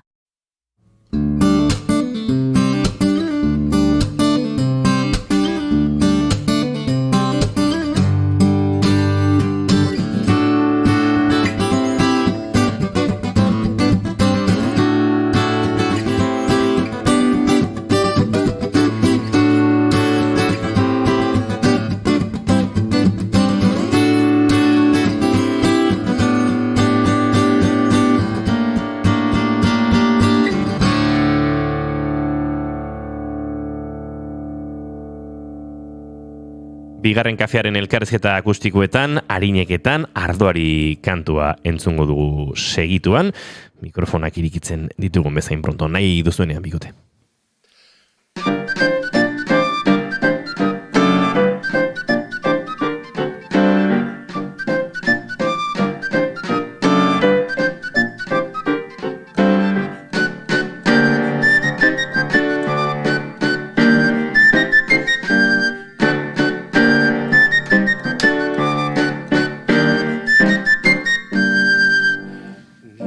Naiztxit gauza gozoa eta pozki da osoa, beltza naiz da txuria, iluna ta argia, indarra det ta garboa, eta izena det ardoa, edari maitagarria, tristearen alegria, dezualaitzen egia, kentzen melankolia, mutua ipintzen kantari, eta errena dantzari.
Jateko ez badagorik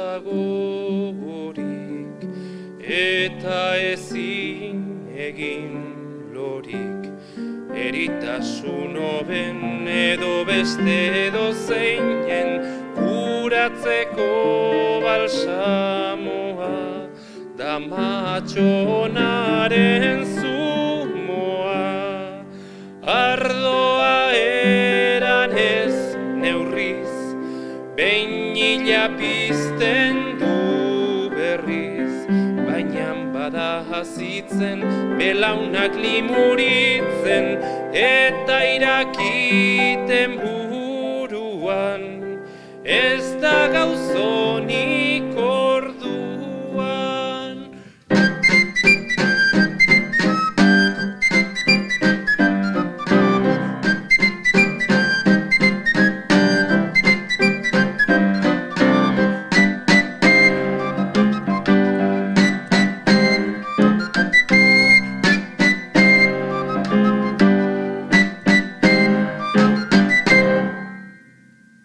Hortxe ba, orain bai, bagoaz, eskerrik asko, Jagoba eta Iñar, eta nahi duzen arte.